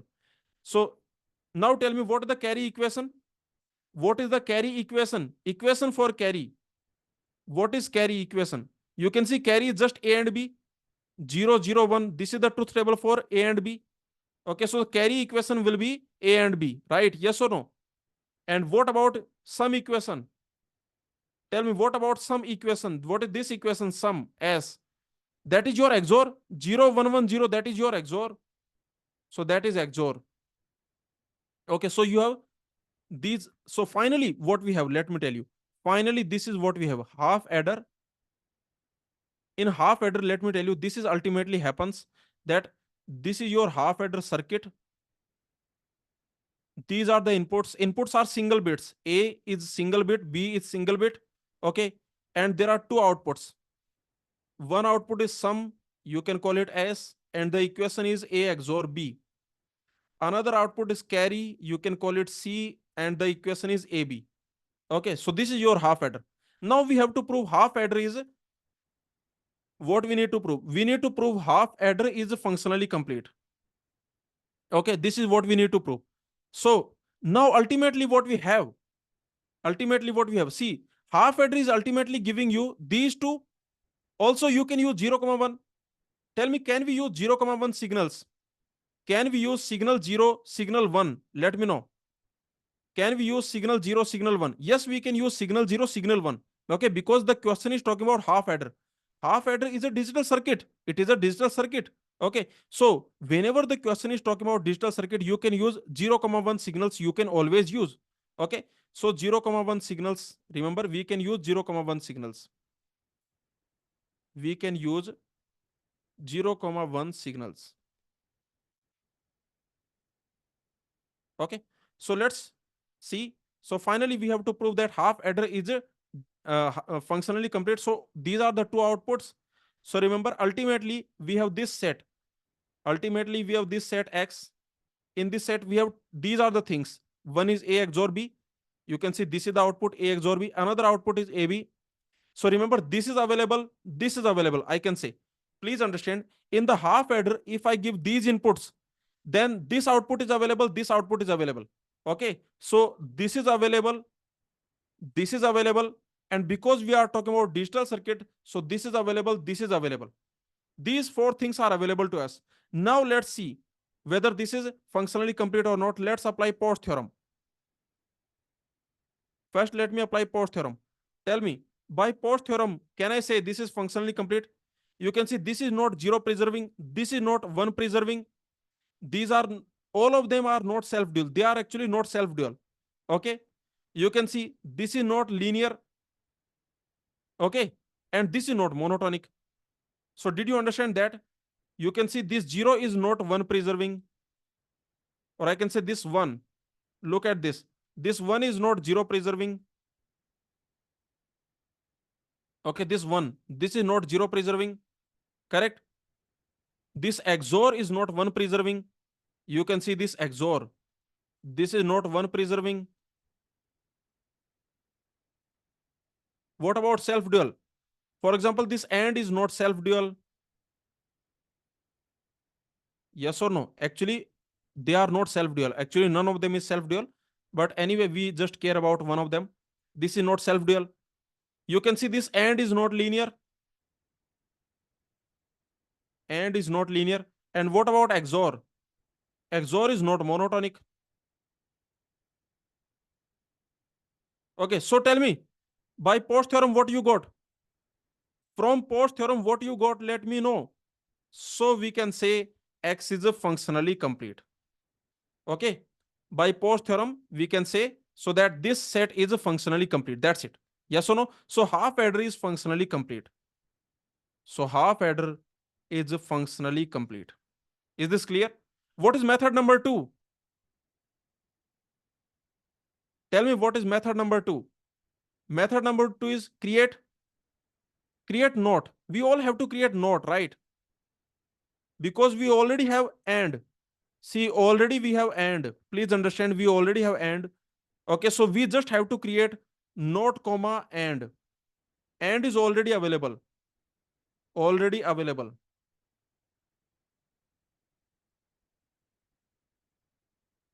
Okay, this is already available. So just create NOT. That's it. So how to create NOT? Can you create NOT? Tell me. Can you create NOT?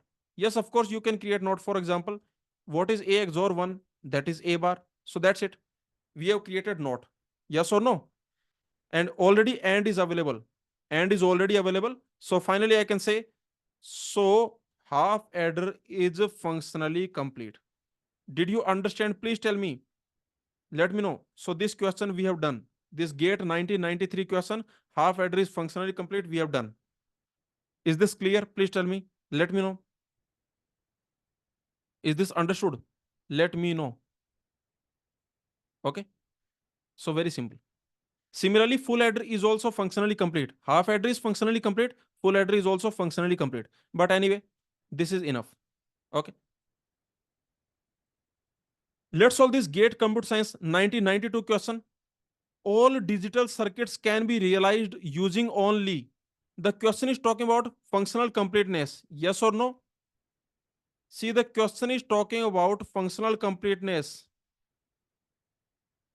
Functional completeness. Agree? Okay. The question is saying all digital circuits can be realized using what? Using what? See, multiplexers are functionally complete, half adder are functionally complete, XOR or they are not functionally complete. Even with help of 0, 1. Remember, you can assume 0, 1. Can I assume 0, 1? Can I assume 0, 1? The question is talking about digital circuits. So you can assume 0, 1, right? Okay. Sorry. See, the question is talking about digital circuits. Look at the question. The question is talking about digital circuits. All the options are You can see they are digital circuits. Okay, so we can we can use 0 comma 1. Okay, we can use 0 comma 1. So we have already seen multiplexer is functionally complete, half adder is functionally complete. With help of 0 comma 1, this XOR is not functionally complete, right? Okay, what about this? Tell me, XOR 0 comma 1. Here all are linear, right? Did you notice? Here all are linear. All are linear. So not functionally complete. Agree? Because all are linear, so not functionally complete. Very simple. Okay, what about this OR gate? This OR gate, OR 0 comma 1. What about this one? Please tell me. All are monotonic, right? Here all are monotonic. Okay, all are monotonic. You can check. This is not linear, but this is monotonic. All are monotonic, so not functionally complete. Is this clear? So you can easily see that for this question, the answer will be B, comma C. This will be the answer for this GATE Computer Science 1992 question. Okay, is this clear? Let's move on. Let's solve this GATE 2008 question. Tell me the answer. A set of Boolean connectives is functionally complete if all Boolean functions can be synthesized using these. Which of the following connectives is not functionally complete? Tell me, can we use 0, comma 1? Can we use 0, comma 1? We cannot use 0, comma 1. The question is talking about Boolean functions. The question is talking about connectives. Okay, so we cannot use 0, comma 1. Remember. Okay, we cannot use 0, comma 1. Anyway, now tell me. So the question is saying which is not functionally complete. So XOR is not functionally complete. Yes or no? Why? Tell me. What is the reason? Because only one function we have, that is XOR. Only one function we have. Remember, in this set S, only one function we have, that is XOR. So can I say all are one preserving? Yes or no? Can I say all are one preserving? In this set S, all are one preserving. Okay, because all are one preserving, so not functionally complete. What about option B? What about option B? Tell me. Implication, comma negation. Implication, comma negation. What about this? Tell me. See, you can easily see this is not zero preserving. This is not one preserving. These are not self dual. This is not linear. This is not monotonic. So this is functionally complete by Post theorem. Yes or no? Is this clear? This is functionally complete by Post theorem because remember, this is not zero preserving, not one preserving, not self dual. Okay. This is not linear. This is not monotonic. So finally, I can say this is functionally complete by Post theorem. But without Post theorem, can you prove? Without Post theorem, can you tell me this option number B, implication, comma negation? Okay, remember A implies B. What that means? That is same as A bar or B. Okay, so ultimately here you have set S, and there are two things. One is A bar, one is A implies B, one is A implies B. That is A bar or B, remember? And another is A bar, B bar. Another is A bar, B bar, remember? A bar, B bar, okay? Another is A bar, B bar. Because not is there. Not is there, that means A bar, B bar. Okay, so now we already have not. So what we can do? Let's create OR. Okay, remember we already have not. Not is already there. You can see. Not already we have. Not is already available.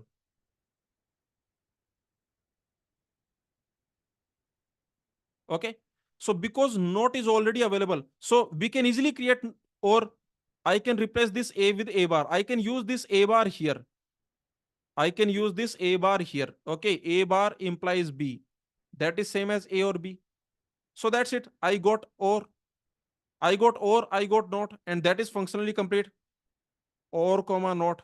This is a functionally complete. Yes or no? Okay. So very easy that this is actually functionally complete. What about the next? What about the next? Or comma negation.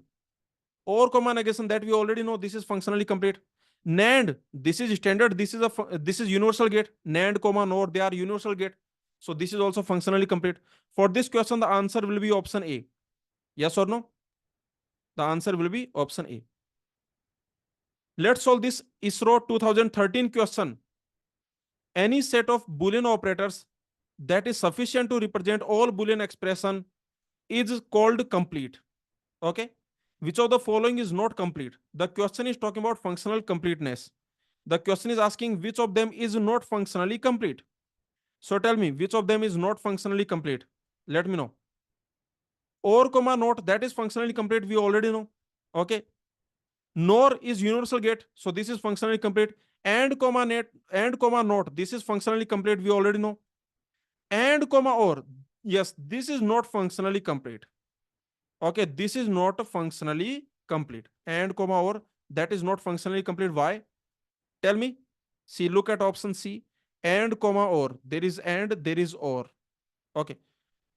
You can easily see, is there any chance you can create not? First of all, you can see what is method number one. See, this is not functionally complete. This is not functionally complete. But what is method number one? See, method number one is, look at this. There is no not here. There is no not. See, this is simple AB. This is simple A or B. So can you create not? So we cannot create not. We cannot create. We cannot create A bar, right? We cannot create A bar, B bar. Very simple. Okay, what is method number two? Because we cannot create not, so this is not functionally complete. This was your method number one. Now you tell me what is method number two. That is Post theorem. Okay, in Post theorem, you can see both are zero preserving. Yes or no? All are zero preserving. All are zero preserving. And because all are zero preserving, so not functional complete. Yes or no? So not functionally complete. So for this question, the answer will be option C. Is this clear? Let me know.